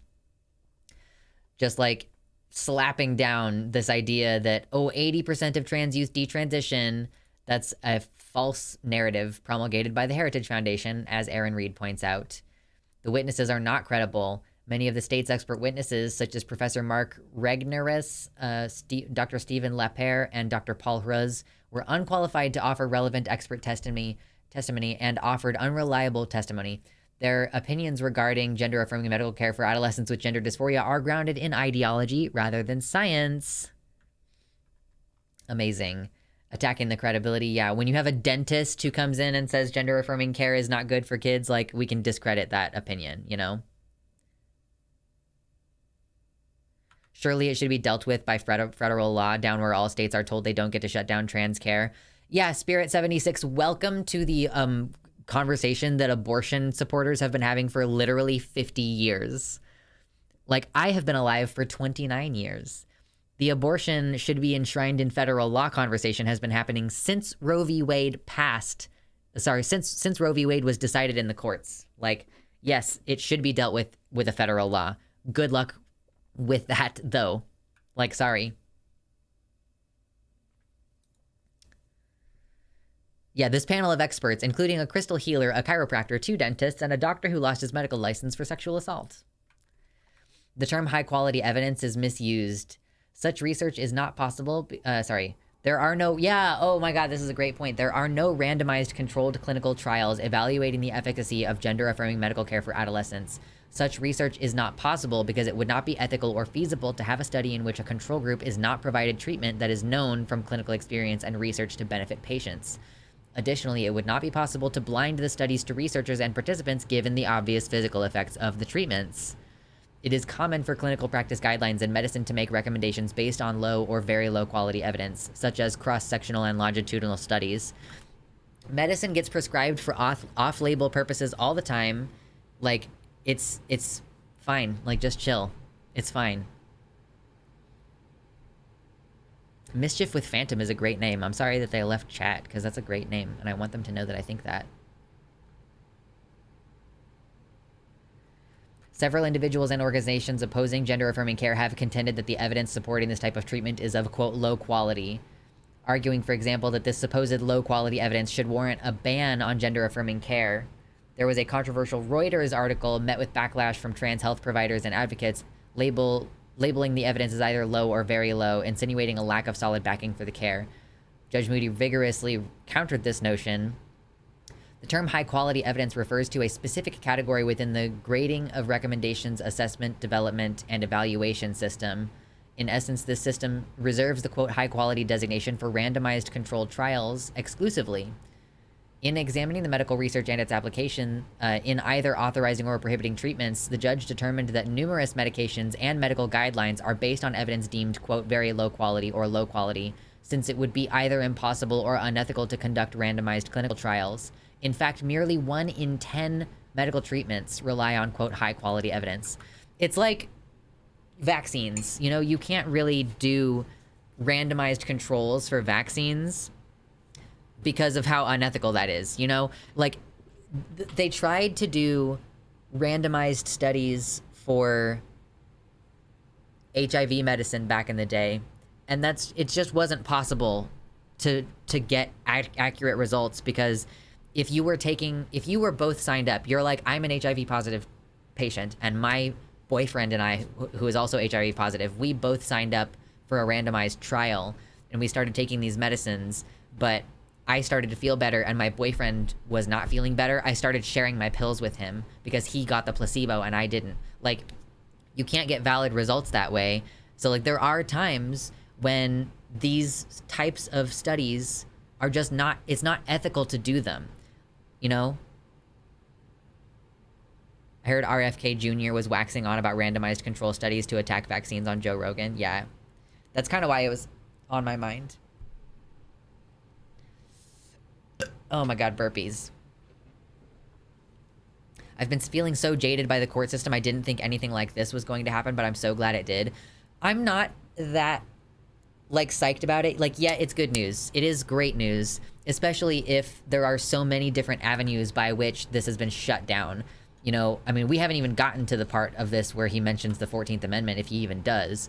Like, there are so many different avenues by which this will fail.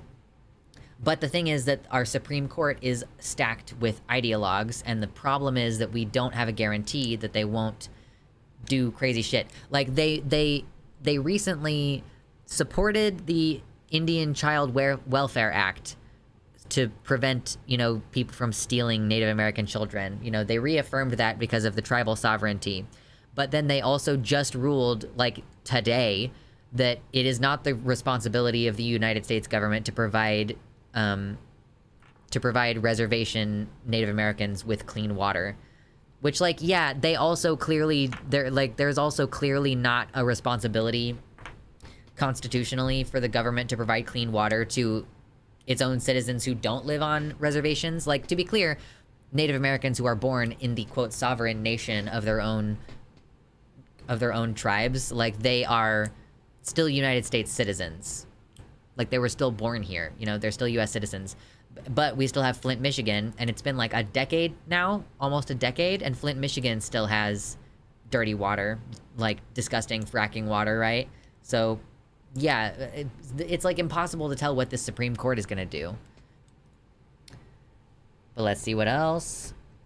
Gender-affirming care is less risky than many other procedures. Adverse health effects from gender-affirming medical care are rare when treatment is provided under the supervision of a doctor. The evidence showed that the risks associated with the treatments prohibited by Act 626 are comparable to the risks associated with many other medical treatments which parents can get for their children. Yeah, people are exaggerating the potential risks associated. You know, there are some risks, but they're relatively mild, and, like, In Indiana, a witness went so far as to assert that gender-affirming care presents more risks than brain surgery. And that's just not the case. The judge examined these assertions meticulously. Regarding the claim about bone density, they achieve normal bone density levels within 2 to 3 years of initiating hormone therapy, so it's temporary. Bone density loss can be managed by other healthcare means. The threat to fertility can be reduced by postponing commencement of puberty blockers or temporarily discontinuing them to preserve fertility. You know, yeah, like, so I guess I don't even know if this dude went into the 14th. I mean, I'm probably like, where's the actual ruling? This thing has got to be crazy long, right? So that's great news, but it is definitely gonna start getting appealed up through the courts, and that's like the scary part, and it's what they want. And like, I guess it's what I want in order to put an end to the question of whether it's okay, because it seems like constitutionally as though it's pretty clear.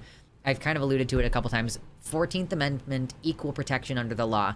So if it's okay to give puberty blockers to, like, if a little girl starts her period when she's 8 years old, which is not like a fun fucking time, you know, like for a number of reasons, that's like unpleasant emotionally for the child, and also precocious puberty is associated with a number of health complications, such as increased anxiety, depression, substance abuse, higher instances of certain kinds of cancer, and a correlation with an increased overall, like, all-causes mortality. So yeah, if you start your puberty when you're like 8 years old, you're literally like not gonna live as long. All-cause mortality goes up.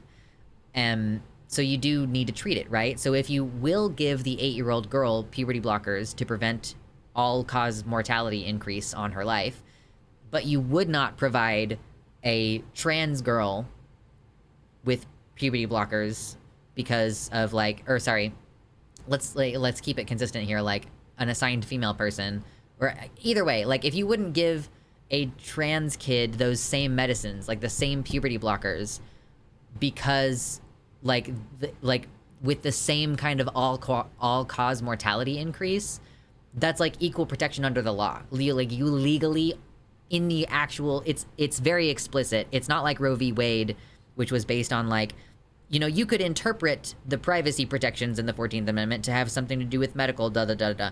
No, it's like equal protection clause is in there word for word. You cannot treat people differently under the law based on arbitrary traits like gender identity or sex. It's like sex discrimination. So if you will give a little cisgender girl puberty blockers to stop her period when she's 8 years old because it's precocious puberty and she's female, and like that's all fine and good, but then you will not give a trans boy puberty blockers to stop his periods when he's like 14 because of like his gender identity, you know, then that is a violation of equal protection amendment. So like, I think that that's the best argument that we have. And it's like you would have to really twist things, I think, you know, with these, oh God, what is her name? There's a woman on the Supreme Court right now who was voted in under Trump. I can't remember her name, but she's like a hardcore constitutional originalist. That's why some of these issues, yeah, Amy Coney Barrett, thank you. Amy Coney Barrett is a hardcore, like, I read only exactly what the Constitution says. So if they don't toe the ideological line, they are stuck between a rock and a hard place. Like, they have no choice under the Equal Protection Amendment to allow gender-affirming care for trans kids. But they are ideologically stacked, and while they have surprised us with certain things, it would not surprise me if they tried to pull some bullshit. I heard that surgeries for tranos who took blockers are less invasive and less common. I mean, well, yeah, like, there's like, if you are on puberty blockers and you never grow breasts, then you never have to have top surgery. Or you grow a very small amount of breasts and then you can have the minimally invasive kind of top surgery that has minimal scarring, you know?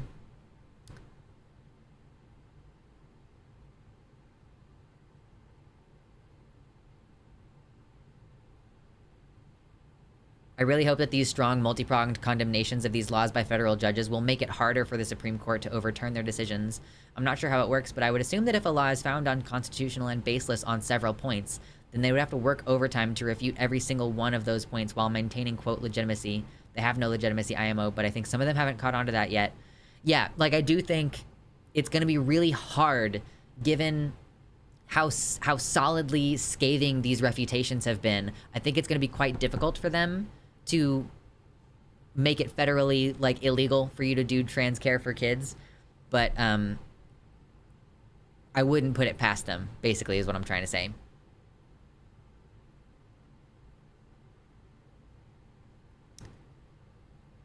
Oh, of course. Yeah, of course, Mama. Originalism is false. Like, they never actually care about originalism. They just use it as a scapegoat to do their own ideology on there. Yeah. Well, the Constitution says no rights for you. Like, oh, the 9th Amendment. That's the annoying thing about these, like, the Roe v. Wade thing in particular is, like, the 9th Amendment. Hold on. 9th Amendment. The 9th Amendment says, the enumeration in the Constitution of certain rights shall not be construed to deny or disparage others retained by the people. Like, I know that that's fucking crazy legal jargon from, like, 300 years ago. It means that just because some rights have been put in the Constitution doesn't mean that their lack of being in, like, that the other rights not being written in there explicitly means that you don't have them. So, like, just because you don't have a law, like, because the Constitution doesn't say you have the right to an abortion, that doesn't mean that you don't have the right to an abortion. And you should not construe the fact that there isn't a protection for that as meaning that there is no such protection existing. Because this is one of those ways in which it was written with the future in mind. Written with the knowledge that new technology was going to happen, that new things were going to be like happening to our culture. And, like, yeah, just because you don't explicitly have the right to do something doesn't mean that you don't have the right to do it. And they kind of did construe Roe v. Wade, like, I don't know what the newest case was called that ended up knocking Roe v. Wade out of the system, but, like, there is, like, an argument to be made that they ignored the 9th Amendment and that was, like, a deliberate misusing of the Constitution, you know?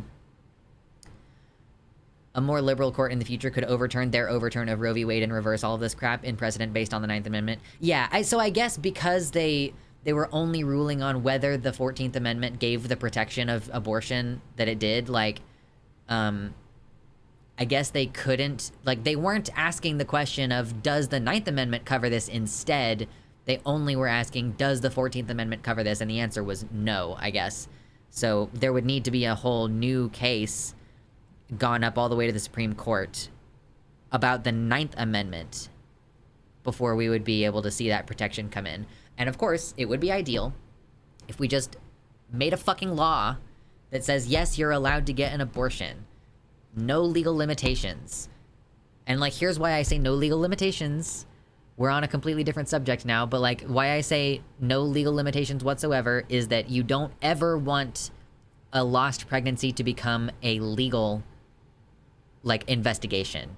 Like, if you lose a pregnancy in the 3rd trimester, that's not the time that we want to investigate, like, a family and, like, instigate, like, additional trauma on their lives. That was probably a wanted baby.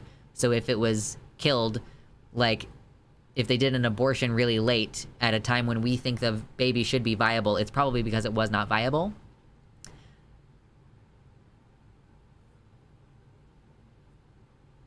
Imagine if we had a Congress that did their jobs instead of hoping for random judges that we don't even vote for to suddenly care about us. Yeah, all hail the sacred priests, the appointed sacred priests who decide everything about our lives.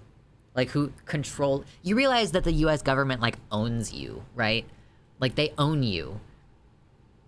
You can't leave. You have to pay for your freedom. You have to pay... You have to, like, pay for a ticket to leave here. I'm pretty sure you have to literally pay to be, to renounce your citizenship, don't you? I wouldn't be surprised anyway. They own you. You're an object. I don't know who Emma Vigeland is.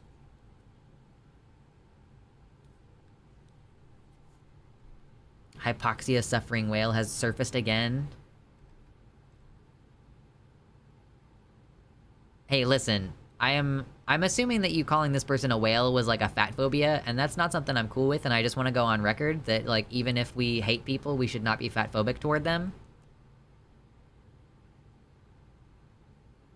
She's the co-host of the Majority Report. Hello, Gayfesh! Welcome in!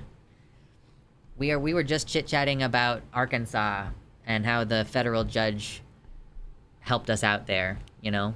There's like 76 people here, by the way. If you're here and you're enjoying hanging out, hit the like button. We're gonna talk about Twitter here in a second. We will meme on the cisgenders momentarily. That ruling fucking ruled. Yeah, I'm so excited about it. I'm sure, I don't know, there's probably more I could have read into it a little bit, but I'm happy with covering what we did. I gotta get rid of some of these tabs from talking about the, there were so many tabs earlier talking about the Titanic thing. Okay, I don't need all of this. Holy shit. Have you talked about the submersible today? Yeah, we talked about it earlier. It was like the first thing we talked about because it's like, yeah, it's impossible not to meme about this. I actually just closed a meme that I was looking at earlier, which is relevant to my interests as a person who has isopod pets. You know, me and my pet isopods. Kyle and the kids. Kyle's his dad and Charlotte's married to him. And they've got some kids. Anyway, this is the meme. Billionaires trapped at the bottom of the ocean. Deep sea isopods.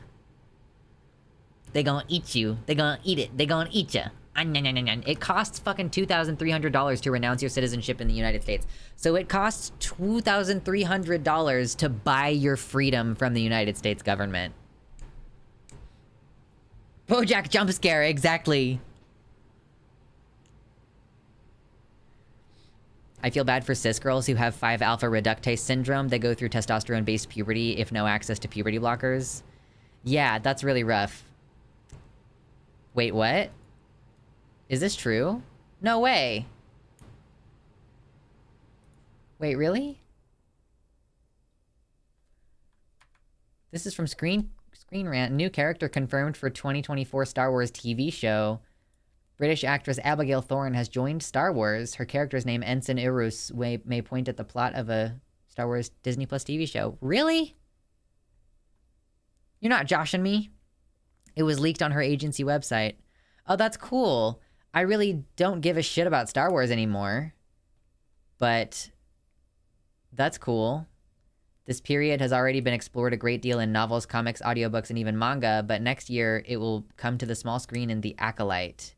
Set toward the very end of the High Republic era, this show is expected to set the scene for the fall of the Jedi. So it takes place right before the fall of the Jedi. If you leave the states and renounce but don't pay, what are they even going to do? The same thing that they do to people who don't pay their taxes.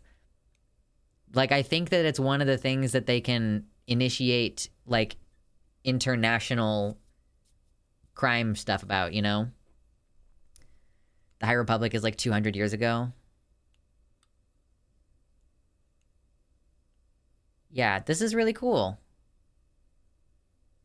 The whole thing is a long time ago in a galaxy far away. Of course, of course.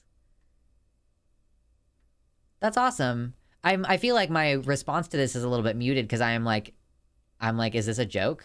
I hope that it's not a joke. I'm so happy for her, though. Bill Cooper was shot by the FBI for tax evasion. Yeah. Did you know that if you're a United States citizen and you move to another country, you're still required to pay taxes on your income to the United States government? And, like, I think that you are also required to pay income tax to the government of where you live currently. So, that's great. Is it too late for me to get into Star Wars now? I mean, I guess that's the thing about these shows, is that they're so disparate that you don't have to watch all of them in order to understand.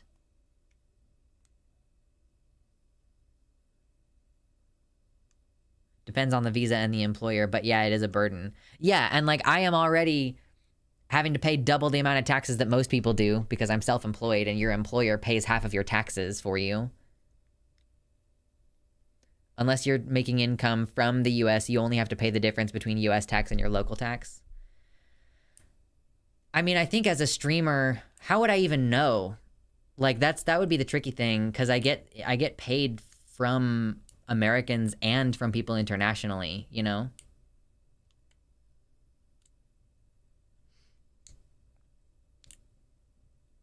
Yeah, Abby in Star Wars. I'm excited for her. She's in America. She said that she was in America to film again, but is she also going to be here filming this? Or I guess this could be filmed in the UK. I think some YouTubers are being taxed by the US government who aren't even US citizens. Yeah, because you're making money from the United States.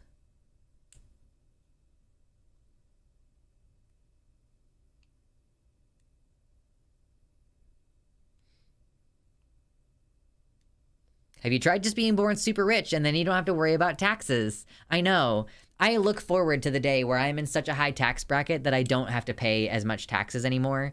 We're in that terrible in-between place. Last year, like, my partner and I did our taxes together, and we're in that sweet spot now where we get, like, we have just enough income that we don't qualify for the earned income tax credit anymore.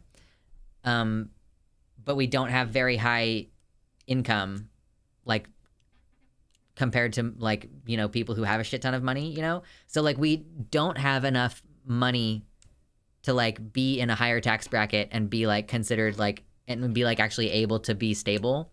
But our income is too high to get the earned income tax credit, which is fucking stupid. So it's dumb. The Acolyte is filming in the UK. Star Wars has traditionally shot there. Oh, I didn't know that. That's cool. I kind of hate how envious I feel of Abby's success. Yeah, it's like she's the same age as me, or she's a little bit older than I am. Not very much. There's a period of time during the year where we are the same age.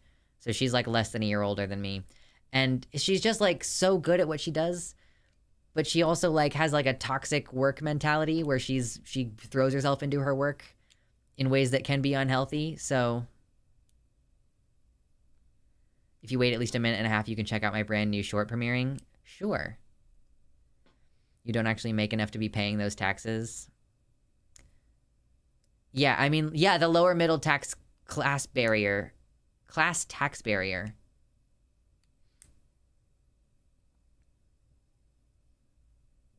Let me go to YouTube and go to the Gay Fest channel. The Gay Fest channel on YouTube.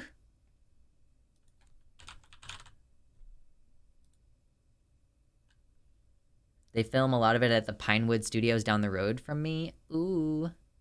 Oh, you've got the link ready? Well, good.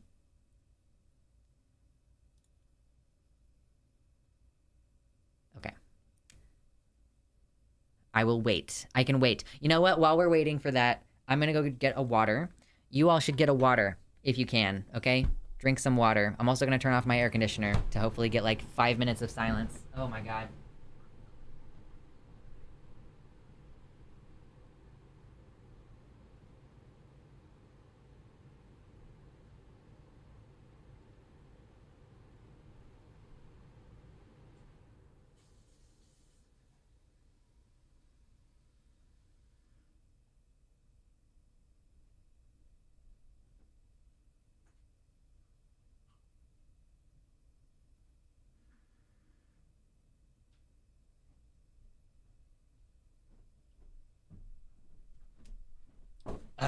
Okay, I'm back.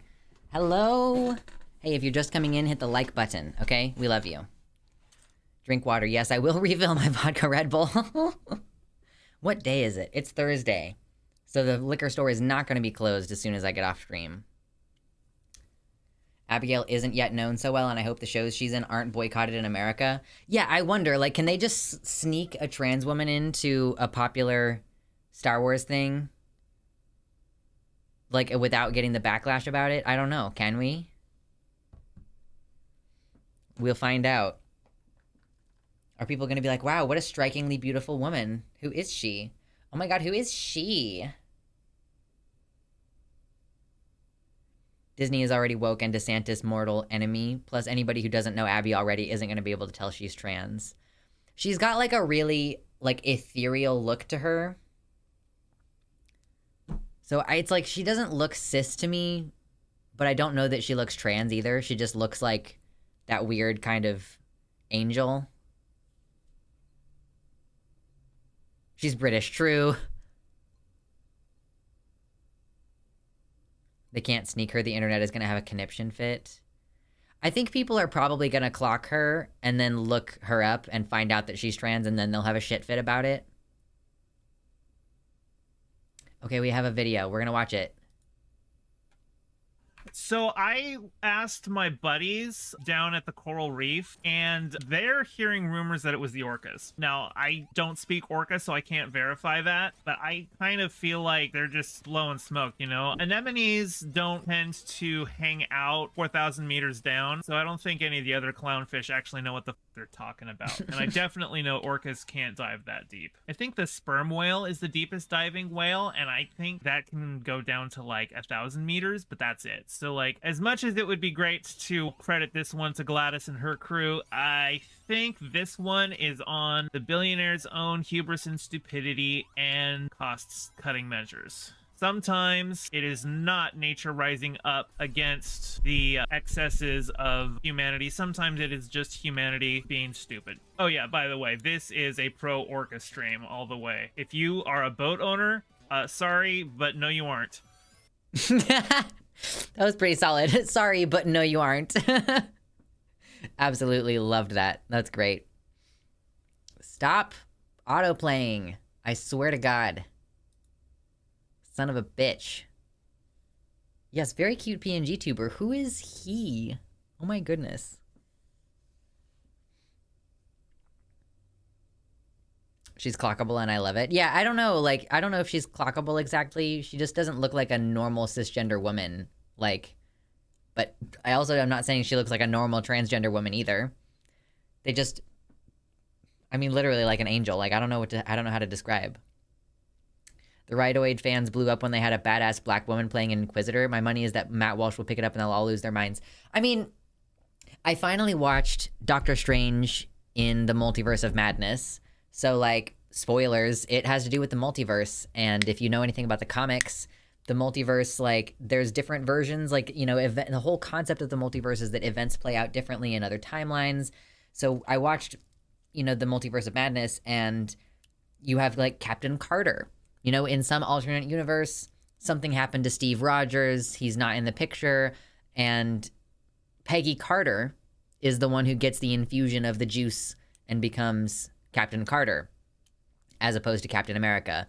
And then, like, in this version, you also have the woman from Captain Marvel who was, like, the best friend, who she was very clearly raising a child with.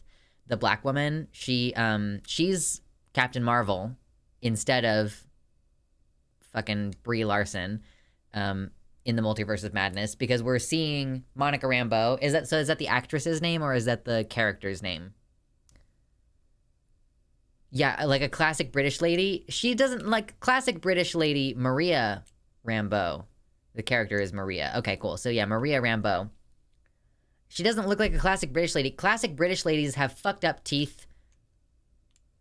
And frankly, like, way more square jaws than Abigail has. So, don't spoil the best cameo. Or did I... Wait. What is the best cameo? Monica was the daughter. Okay, I wouldn't clock her, but I'm queer blind. It's like, I clock people really easily, but it's like, I fine, you know? I'm like, yeah, you're me. You're one of me. Oh, the way she speaks and holds herself, sure.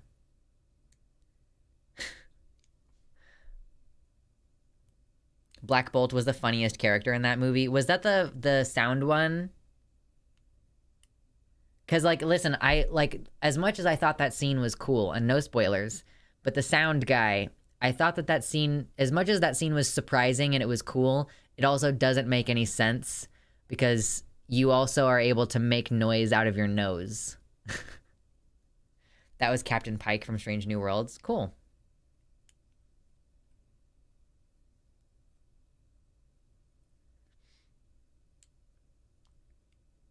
I only clock people for being queer in general instead of trans IDK. I don't know. Like, I see, it's like, here's my thing. Like, I clock pre-transition people as trans fairly often. No spoilers, it's like a year-old movie. I resent very deeply the idea that a certain amount of time passing means that you're allowed to be an asshole and spoil good movies. Like, or good storylines in general. Like, you know, it's a meme at this point that, like, a certain character killed a certain character at the end of the 6th Harry Potter movie. Yeah, I mean, even Darth Vader thing, you know, okay, so it's been like 40 years now, sure. But also, like, new people are being born all the time. And isn't it part of the joy of sharing something with someone that you get to watch how they react to the information in real time, you know? Like, what's the point of spoiling something for someone and then like having them watch it with you, you know? If you have a kid, you want them to like experience Lord of the Rings for all of its glory and like be surprised by the surprises and things. Gonna start watching Doctor Who. I heard the Doctor is trans. This newest version of the Doctor is supposed to be non-binary, right? That's what I've heard. It was a holy grail of YouTube movie reaction content to find an adult who didn't know that Darth Vader was Luke's dad going in. Yeah. It's like, you want to see people experiencing that. The Doctor has always been gender fluid. I mean, she had like a lot of screen time that I've seen from the memes dedicated to like adjusting to being a woman. So like, I don't know. Yeah, Time Lords can't be trans. They don't have biological sex in the way humans do. I don't know. Like, they clearly do have some kind of sexed characteristics, but I don't know how they reproduce, TBH. But the Doctor does have children, or did at one point.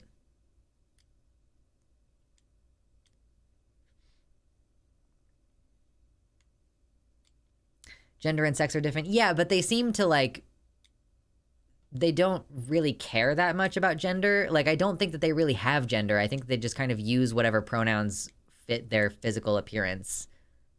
Like, they just don't seem to give a shit that much.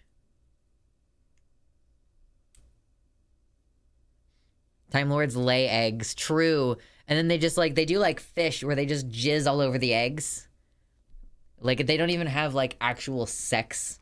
They just have, they do sexual reproduction, but only, like, by putting their fucking DNA fluids in places. It's horrendous. This is a horrendous conversation that we're having. Yeah, I just think they don't care about gender. Like, they just don't have hardcore gender roles because anyone can spontaneously regenerate as either sex, so you wouldn't, like, your society naturally wouldn't have. I fuck boy motors, call that laying eggs. True! Yeah, a lot of aliens, including Transformers, don't really have a human outlook on gender. Okay, let's fucking get into this Twitter shit finally, eh?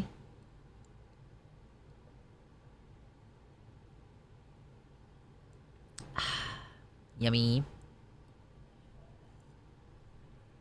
Okay, water is good for you. Whoa, by the way, this is my job, so if you appreciate the memes and the going over the laws and the trying to keep you sane and be a positive influence on your life, hey, consider hitting the like button or give me a donation. We appreciate. Lux flexing for free up in here. I'm trying not to flex too intensely. But yeah, I gotta cover up my arms. I gotta hide them if that's gonna be, like, censored. You can't see them. Ooh, I'm flexing, but it's censored. You can't see it. You're not allowed. Of course, right when I'm trying to talk, I'm about to, like, start a segment. I've got, like, shit in my throat. The allergies are still, like, killing me this year. It's been better because I haven't been going outside as much. Pixelate them? Yeah, pixelate the flexing arms. Nope, just can't see it. Urgh, not allowed. Not for you. And just as a quick little reminder from earlier, if you're interested For $5 on Fansly, you can go see my ass in booty shorts. So, if that's the kind of thing. Look at how tight those straps are on my legs. Like, the squeeze. Anyway, for $5 on Fansly. Have fun. Enjoy. Yeah, I'm Canadian now. Luxander, more like Flexander, true. Put some black bars over your biceps. Do I have something on the table that'll work for that? There's a book. Just black bars. Just nope. Censored.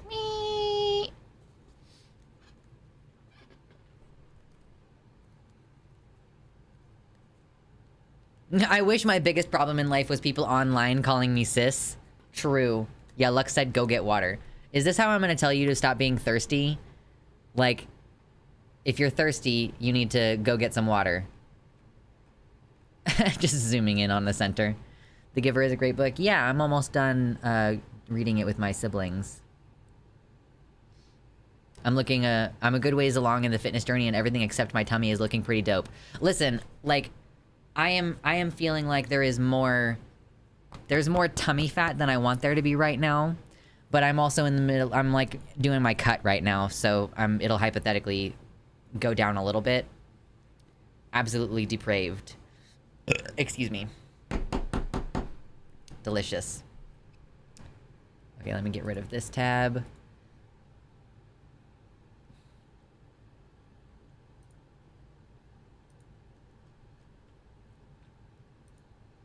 Okay.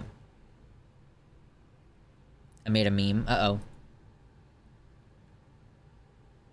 Okay. Get this moved around a little bit here.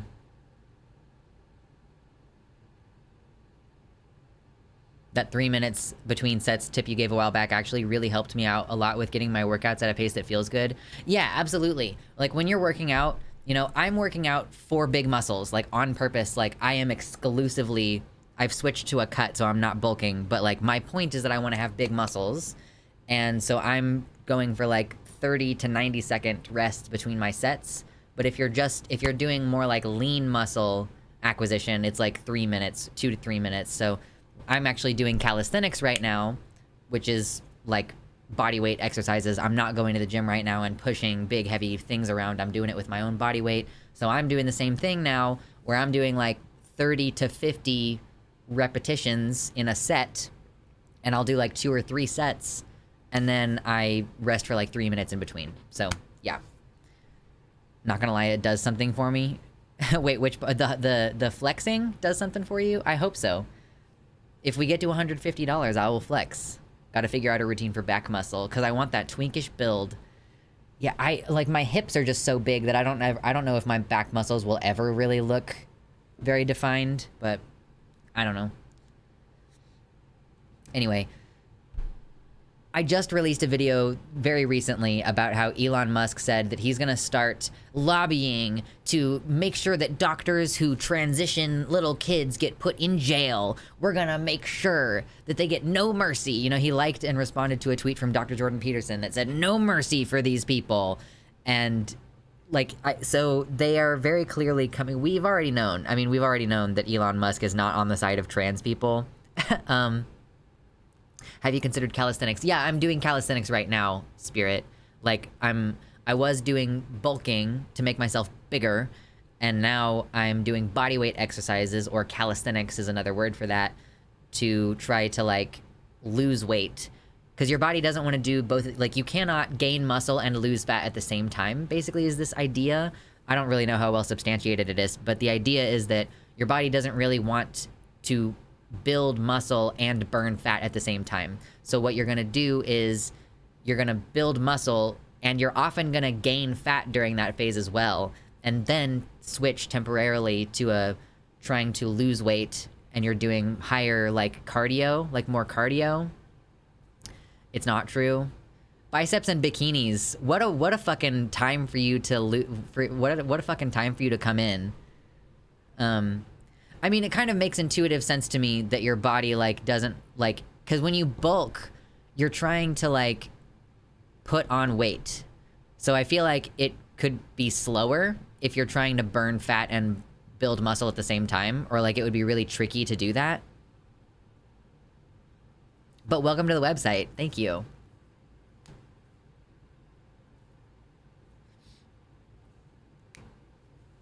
Oh, hey, that's awesome. Lurking for over a year, finally jumped in. Well, thank you. I appreciate the expertise, I suppose. I mean, it's really hard to find good, accurate information about how to appropriately do weightlifting because it's so, like... Because it's an industry where people put a lot of money into it, you know? So it's, like, very easy to exploit people. There's a lot of lies out there. It's like skincare, you know? Those aesthetic things, it can be hard to find, like, actual information. Bro science is everywhere, yeah. It's like the idea of bulking and cutting makes sense to me. Because it's like, yeah, I like... Am I really going to be able to meaningfully, like, balance this if I'm supposed to hit, like... If I'm supposed to be keeping under a certain amount of calories while I build muscle, like... It just seems like it would be faster to build muscle when you're not... Like, it's not impossible, I'm sure, to lose fat and gain muscle at the same time. I can see why it would be harder. But that, like, oh, it makes intuitive sense thing is also something that you have to be skeptical of. Because that's a great way to get sucked in to things that aren't, like, actually beneficial, right? I regret doing a bulk. I just put on fat. I did my best on a low-carb routine. I decided to do that years ago after reading this peer-reviewed paper. I mean, I wasn't, like, eating as much as I wanted to be eating during my bulk.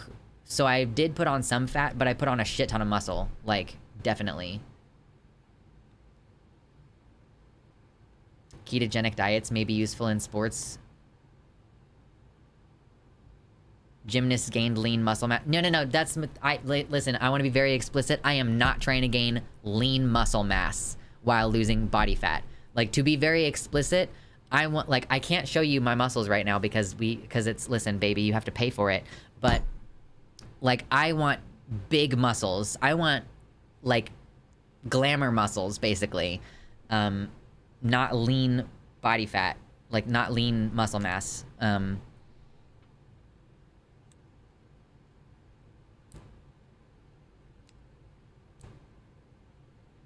But that's... Okay, so maybe lean muscle mass just means something specific with regards to the muscle mass.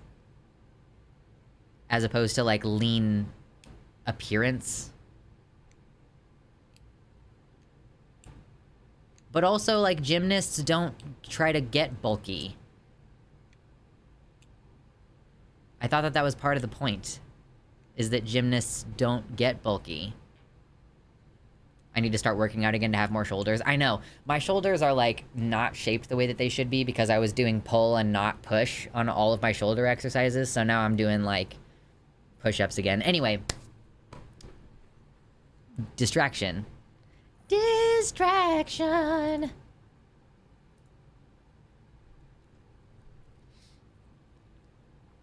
They do have massive upper body bulk, but not lower mass because it's just a burden on things like the rings. I mean, sure, yeah. Do you cycle T when bulking? I'm on a low-dose T right now, or I'm supposed to be. I'm really inconsistent with my shots, and I'm probably gonna have to switch to gel, at least for a little while, because I just fucking cannot be consistent with my shots. I hate doing shots.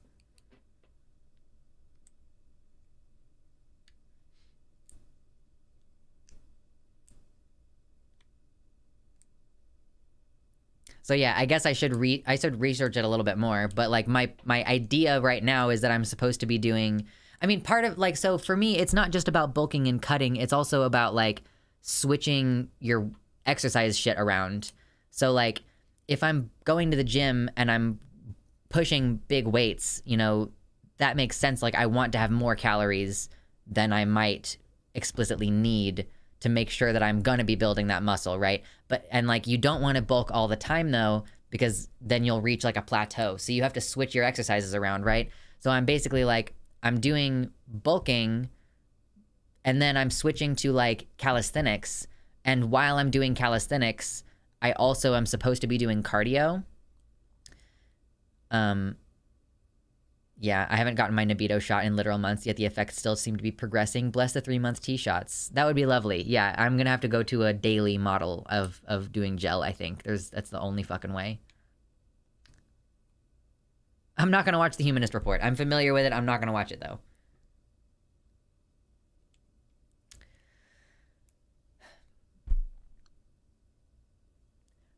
basically it seems like Elon melts down about trans people because, first of all, he has a trans daughter. Like I think his oldest kid was born like male. They thought it was a boy when it was a baby, and then like they grew up and now they identify as a trans girl, and they are actually getting their name changed they're getting their last name changed so that they don't have the same last name as Elon Musk anymore. Like she wants distance. She doesn't want to have anything to do with him.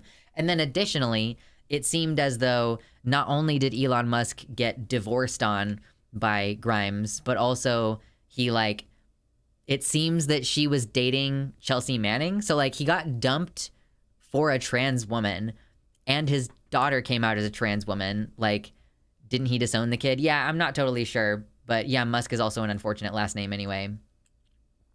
Crazy how fathers will literally spend $44 billion on a social media company rather than go to therapy. So, but anyway, he is on, the kid disowned him, okay? He's just on like a tirade against trans people. We covered a big, long, video recently where looking at all of these tweets, he's just constantly talking about trans people all the time. It's becoming obsessive for him as well. And also, they haven't really been reinforcing the like misgendering policy on Twitter. I've been seeing people say tranny a lot. And like, so I got restricted when I said trannies on one of my tweets, but other people are not getting limited views on their tweets. Like weird cisgender people who say things like they take a picture of themselves with their pregnant belly and they go, trannies could never. That gets like tens of thousands of likes on the site.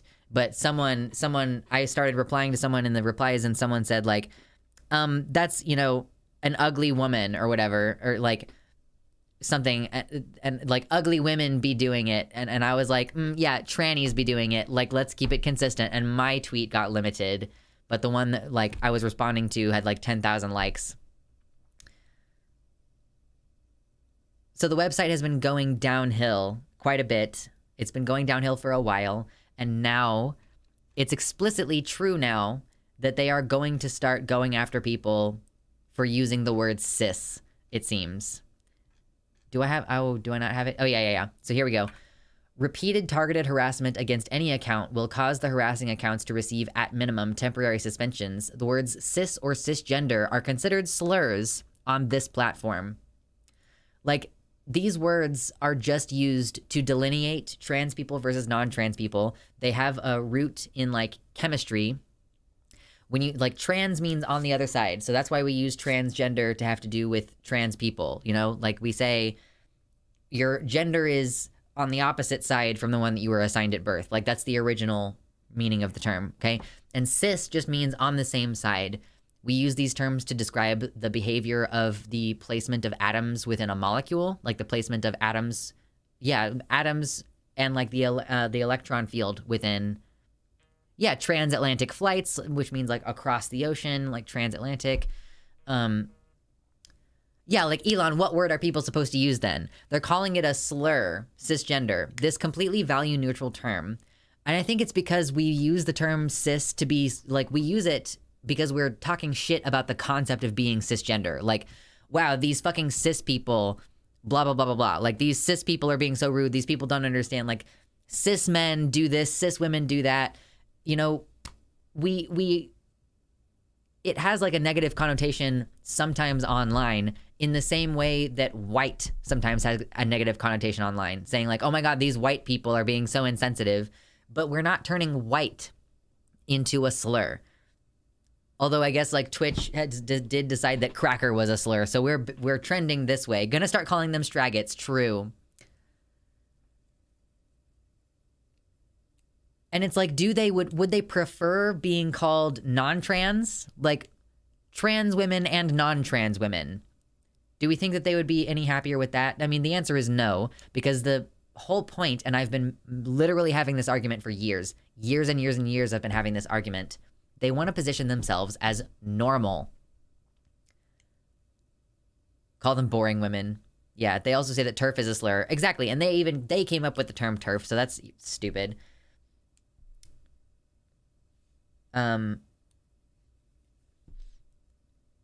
They're never going to be happy with any alternative. They want to be called normal. They want to just be like, I'm a male or I'm a female. Stop trying to like insert your ideology onto me. It's not an ideological position. I mean, because they have an ideology that sex is binary and that your gender is akin to your sex and that they cannot be changed at all fundamentally. That's an ideology. That's an ideological belief. They believe that we are the ideologues. Like, they are accusing us of having a religion and like being hooked on an ideology. They really can't fathom the idea that we just are people who just are, and we don't like ascribe to an ideology in order to identify as trans. Like, we just don't.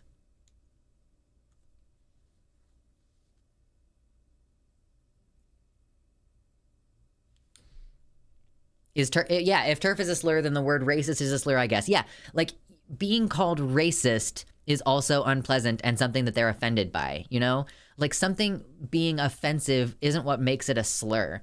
Something being weaponized against a minority group means it's a slur, you know? Like, when the N-word was in its height of popularity being used very actively, the majority of people, the white people who represented the majority, they were not offended by the term. It was like only offensive to a minority group because of its use and its weaponization against the minority group as a means of dehumanizing that group so that you can then enact violence on them. So, I mean, truly, they don't believe that cis is a slur. Like, they are not stupid. They don't believe that cis is a slur. They just want to try to control the conversation. This person says, like, yeah, this meme, cis people think cis is a slur because they use the word trans as a slur. Like, they do use the word trans in a negative connotation for sure. Absolutely. But I don't think that they actually believe that cisgender is a slur. Here we go. Jean-Paul Sartre. Never believe that anti-Semites are completely unaware of the absurdity of their replies. They know that their remarks are frivolous and open to challenge, but they are amusing themselves, for it is their adversary who is obliged to use words responsibly, since he believes in words. The anti-Semites have the right to play. They even like to play with discourse, for by giving ridiculous reasons, they discredit the seriousness of their interlocutors. They delight in acting in bad faith, since they seek not to persuade by sound argument, but to intimidate and disconcert. If you press them too closely, they will abruptly fall silent, loftily indicating by some phrase that the time for argument has passed. They don't actually believe that the word is a slur. They just want to fuck with you and play games with you and play semantics and get you arguing over what the definition of a slur is. What they want is to basically just like have power and control and be able to cancel your free speech, you know? Like, Elon's the kind of guy who would go, yeah, well, the N-word isn't banned completely because they're, context. We really got to look at the context. But we'll come around and be like, yeah, you're not allowed to call me cis. Transphobes be like, facts don't care about your feelings, while also denying the scientific fact that trans people are backed up by every major medical organization. Yeah, but that's ideology. You know, they're in the pocket of big pharma. Of course all these medical organizations agree because they make so much money off of this, like, 0.5% of the population or whatever. Like, only 10% of trans-identified people have gotten medical care for their being trans. You know, like, it's a ridiculously, absurdly small number of us who have even accessed care, despite the fact that we identify as trans. And, like, whether that's a choice or whether that's because we are being blocked from receiving care depends on the person and the situation, of course. I would guess that it's due to a lack of cost and accessibility more often than not. Being trans is also backed up by history and biology. Yeah, but that's the thing. They're fascists. They're fascists who want to kill you. They are not amenable to sense or reason. They don't care about the idea of what words actually mean. That's why they move the goalposts constantly. You know, you can point out, like, sexed characteristics are changeable completely, and they will retreat back to the chromosomes. Or then if you start to point out that, like, a lot of people have different chromosomes than what you would expect them to have, then they will go like, it's about when your body is organized to make large or small gametes. And so even if you cut off your testicles, your body was still, you know, made to produce small gametes. Therefore, you know, it's like, it's not about being intellectually honest for them. It's about bigotry. You You know, that's and like that's kind of calls back to the conversation earlier. Like J.K. Rowling said in her big diatribe thing, like these women are being slurred as bigots, as though the word bigot is a slur now.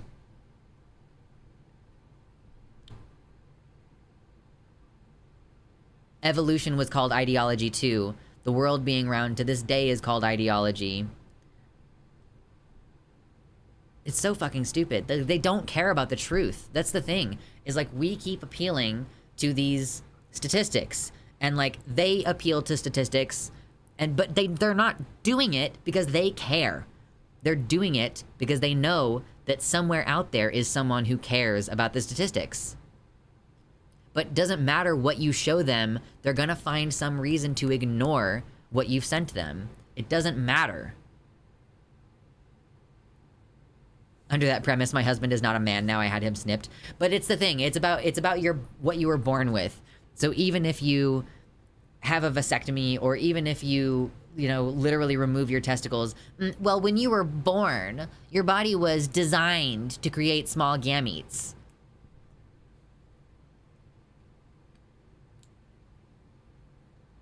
What's going on with Slavoj Žižek? Always find ways to humiliate them. Always find ways to humiliate them. Ricky Glassjaw Spencer lost a lot of fans because he got punched in the face. This is how you fight fascists. You have to make them look stupid. Like, it's honestly like, yes, the honest conversation needs to be had at times where you explain what grooming actually is and why trans people simply existing in the proximity of children is not grooming. You know, there are some people out there who do need to hear that. But when it comes to actually trying to change the minds of fascists, you're not going to be able to do that. The only thing that you can do is make them look utterly fucking ridiculous and foolish. That's the only thing you can do. And you need to avoid situations where you are made to look ridiculous and foolish, because that's like what public debate is about. Public debate is not about being correct or having the facts on your side. It's about being able to convince people that you are right. It's about being charming and charismatic and like being able to convince people. It's not about whether you are factually right. It's about whether you can seem like you're right. So anytime, like my job here is to communicate what's correct and also to discredit what the fascists are doing. Like we have to, on the one hand, recognize the threat that they have, but the more ridiculous you make them look, the less of a threat they actually are, you know? TERFs recognize intersex people because they're not trans by default. TERFs recognize intersex people as, like, aberrations. And, like, they're all... Basically, every intersex person is still fundamentally male or female. They have, like, secondary sex characteristics that are different, but fundamentally, their body was still oriented around the creation of either small or large gametes. Yeah, like this video if you're tired of justifying your existence. Thank you, Trinity. Exactly, like this video. We're getting close to the end of the segment, though. I have never seen a gamete. Cannot prove to me that they're real. Let's see if there was anything else on here that I needed to look at with the cis is a slur thing. Ba-da-ba-ba-ba. The random things that happen in my mind. Yeah, Elon declares cis and cisgender as a bannable slur on Twitter. Me and the oomfies getting banned at 3 a.m. for saying cis with the hard cisgend. Just hard cisgend. I'm putting it in quotes whenever I say it for the most part. Like, I haven't gotten caught out for it yet. But, like, the fucking crazy thing about this is that recently I reported some tweets that were calling trans people baby fuckers and were using the F slur, and those were cleared as being appropriate for the site. I literally just got the email this morning, as a matter of fact, while I was reading about the cis is a slur thing, or maybe yesterday morning, whenever the news broke about that. When I was reading about the cis is a slur discourse, I had just gotten the emails confirming that, you know, on that thing I mentioned earlier where it was like, trannies could never, I was commenting about how, yeah, like, trans people can have babies, Oh God, what was I saying? Oh God, no. Yeah, someone responded to me on there saying that like, yeah, but you know, she's not gonna fuck the baby like you would. And I was like, what the fuck? Like, that's a crazy thing to say to me. And so I reported that tweet. And they also said some other things, like in one of their tweets, they had a portmanteau of the words sissy and faggot. So technically it wasn't just the word faggot. The whole word was sissy faggot. And that was fine. Like that did not get flagged down in the whole, like, you know, reporting other tweets related to the tweet that you're reporting. So like calling trans people baby fuckers is totally fine on Twitter, but I cannot say cisgender, apparently. Did we ever talk on stream about the Catholic Church's forcibly detransitioning kids? I don't think we've explicitly talked about it. No, I don't think so.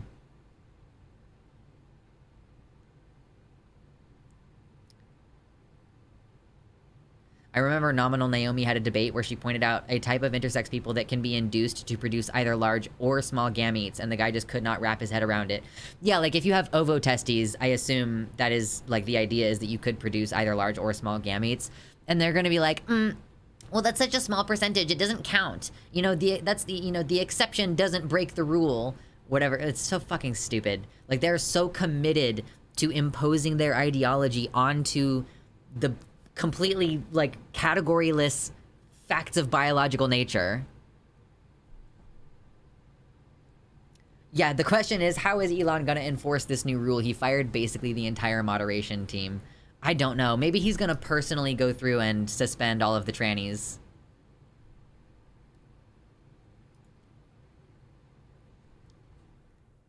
Yeah, exactly. Personally, I don't think we should be affirming redheads and overrepresenting them in media. They are a statistical anomaly. You either have black hair, brown hair, or you're a freak of nature. I don't mind what your head grows behind closed doors, but don't force my kids to see it. Yeah, I got suspended. Oh, that's really good, Brutus.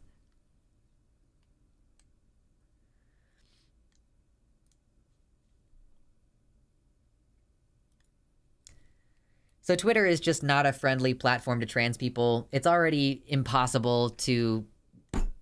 It's basically impossible to get, like, any traction on things. Like, I post my risque almost nudes on Twitter, and I don't get nearly as many... I see other people posting their like, sexy pictures, and they get a shit ton of likes. I don't know what the difference is with my links. Like, my links just do not get traction on Twitter. So, you know... it's not the same void to shout into. I used to like it for shouting into the void, but I honestly might as well just start doing that on my Patreon account or something. Like, when I have random stuff that I want to tweet, that I would normally feel like I want to tweet about, maybe that'll be the incentive to, you know, start posting more on Patreon, start posting more on the community page on YouTube, like just finding other places to have more productive conversations. I think it's about where your usual audience is. Yeah, so I guess, like, YouTube is the way to do it, like, YouTube and Patreon.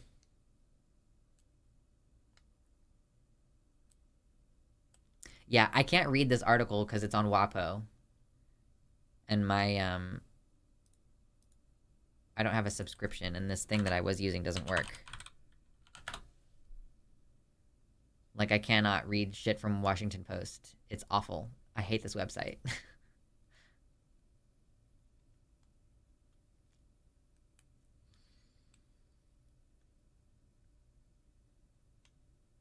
Oh, you just look at it on the archive? I don't know if I want to talk about this right now. It's like we're getting to where the time of stream where I'm tired. And I don't think I want to start this conversation right now. But it is worth talking about. Yep, Twitter sucks. It's going to keep sucking. Time to move on to a different platform. Oh, I just got I got an invitation to Blue Sky today, so I guess I'm gonna fucking start a Blue Sky. I don't really post on Mastodon. I don't understand it very well.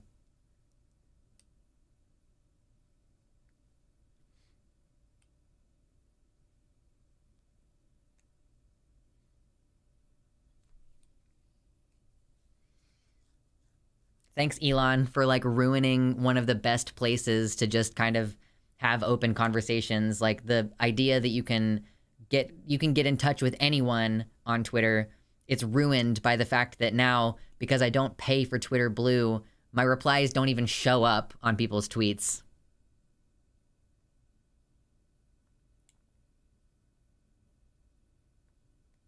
Bye, Trinity. Yes, I will drink water.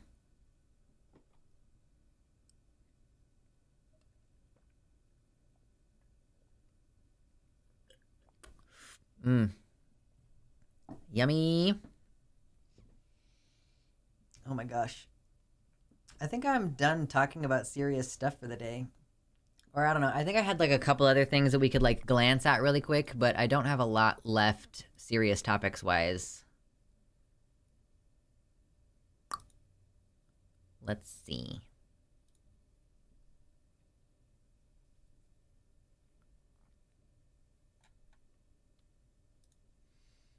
Oh, so one thing that I didn't realize is that, so is this a new thing or is this from last week? Oh, this is from today. Oh, so maybe this does need to be its own segment. Okay, hold on. Among the many things that are being struck down, these anti-trans bills and anti-trans policies being struck down, one that I just was looking at is that in Florida, a federal judge has struck down Florida's ban on Medicaid funding for transgender treatment.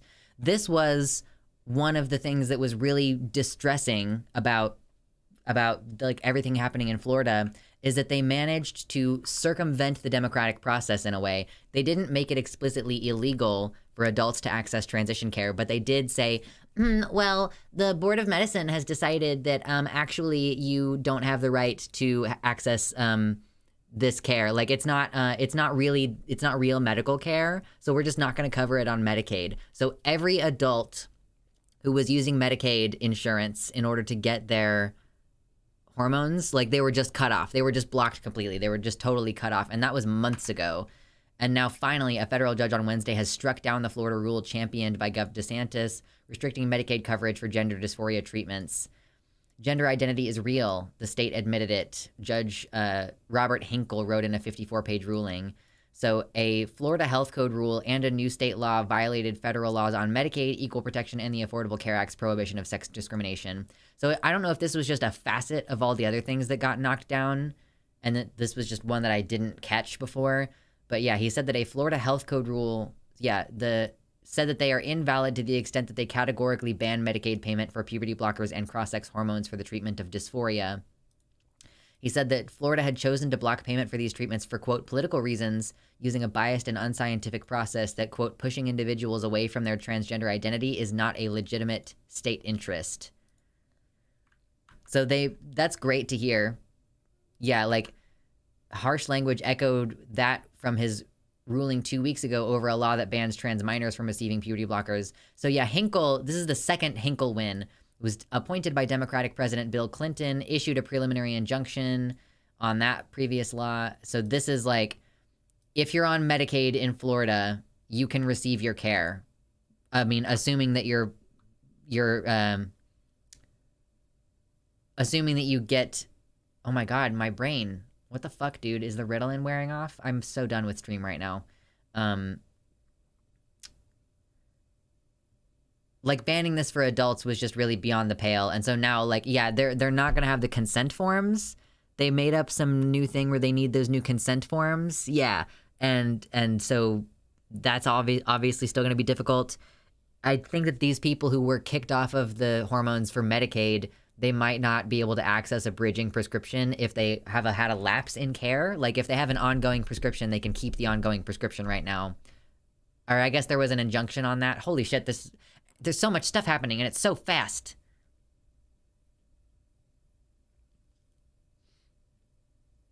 Should I get Chinese food? Chinese food is delicious.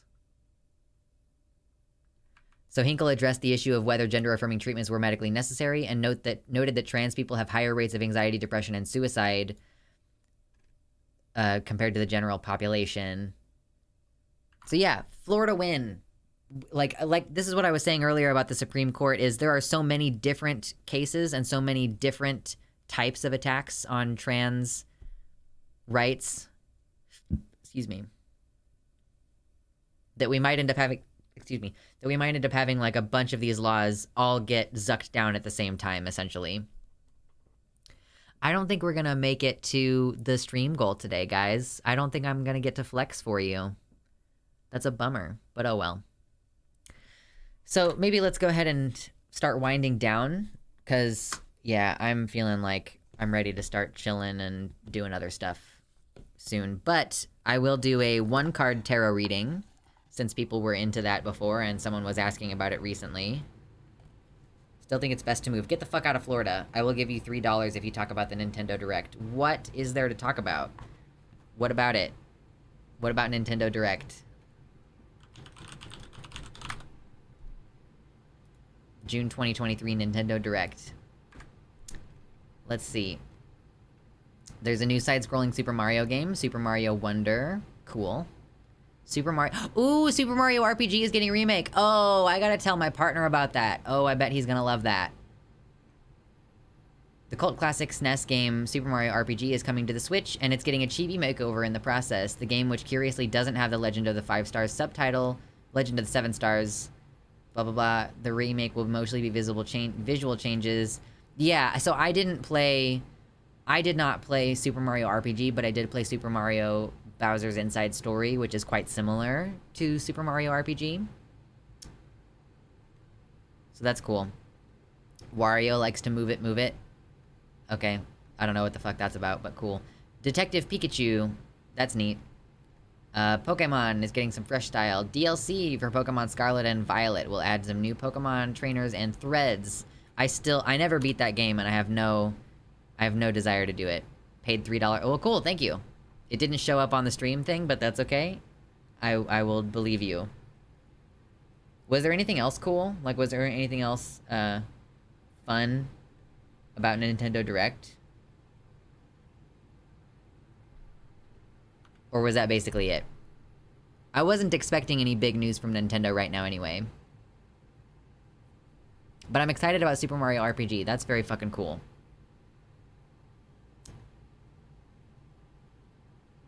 Pokemon getting a reveal in the Direct was unexpected. They usually save Pokemon reveals to Pokemon-only presentations. Okay, interesting.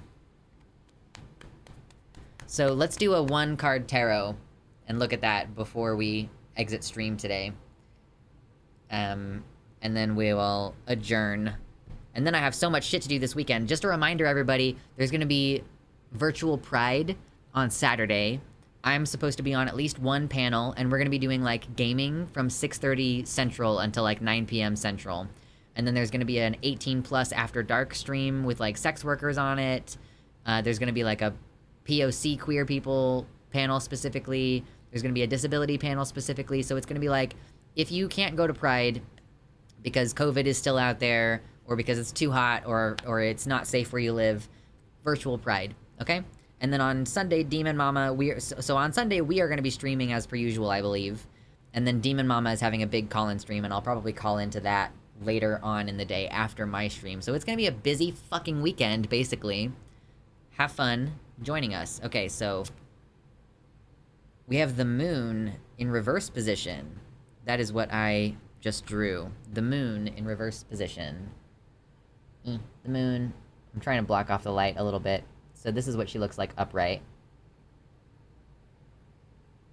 So pretty. But we discovered her in the reverse position. So that means touch grass. I have my little book. I'm still learning them. I'm still learning all my little cards. What is this one? Number 18. 18. The moon. In the reverse position, the moon suggests that you may find it difficult to trust yourself. Identify the things that make you doubt your own judgment. Are you motivated by obligation, or are you listening to your gut? You may need to examine when your decisions are informed by someone else's fears. Deception, yeah?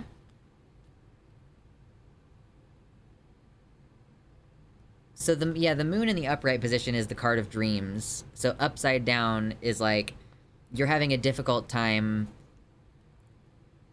going with your gut and trusting your instinct. Like, are you listening to yourself really, or are you not listening to yourself and you're like being influenced unduly by a lot of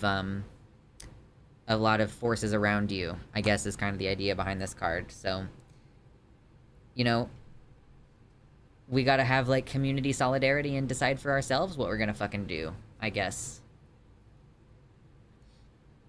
We will be celebrating Pride in August when my GF's wife from the US comes by, so the whole polycule is going. It's my first IRL Pride. Nice. Yeah, you're in, like, I can't remember what country you're in, but in Europe, it's often celebrated in, like, August instead of in June, because you guys have just different history. Well, dang. I'm excited. I'm excited for this weekend. It's gonna be fun. And, if you want to throw $5 my way on Fansly, you can see pictures of my ass in some really nice, tight, booty shorts. So, have fun with that. I'm gonna go now, because I'm tired. And I am going to see you all a little bit on Saturday and a little bit more on Sunday. And then it's gonna be business as usual running into July. Alright? It's gonna be fun. So, good night. Enjoy, everybody. Have fun. And maybe in the future we will get to our goal of flexing. For now, we're hiding them. You can't see them. Not allowed to look. Not allowed. Okay?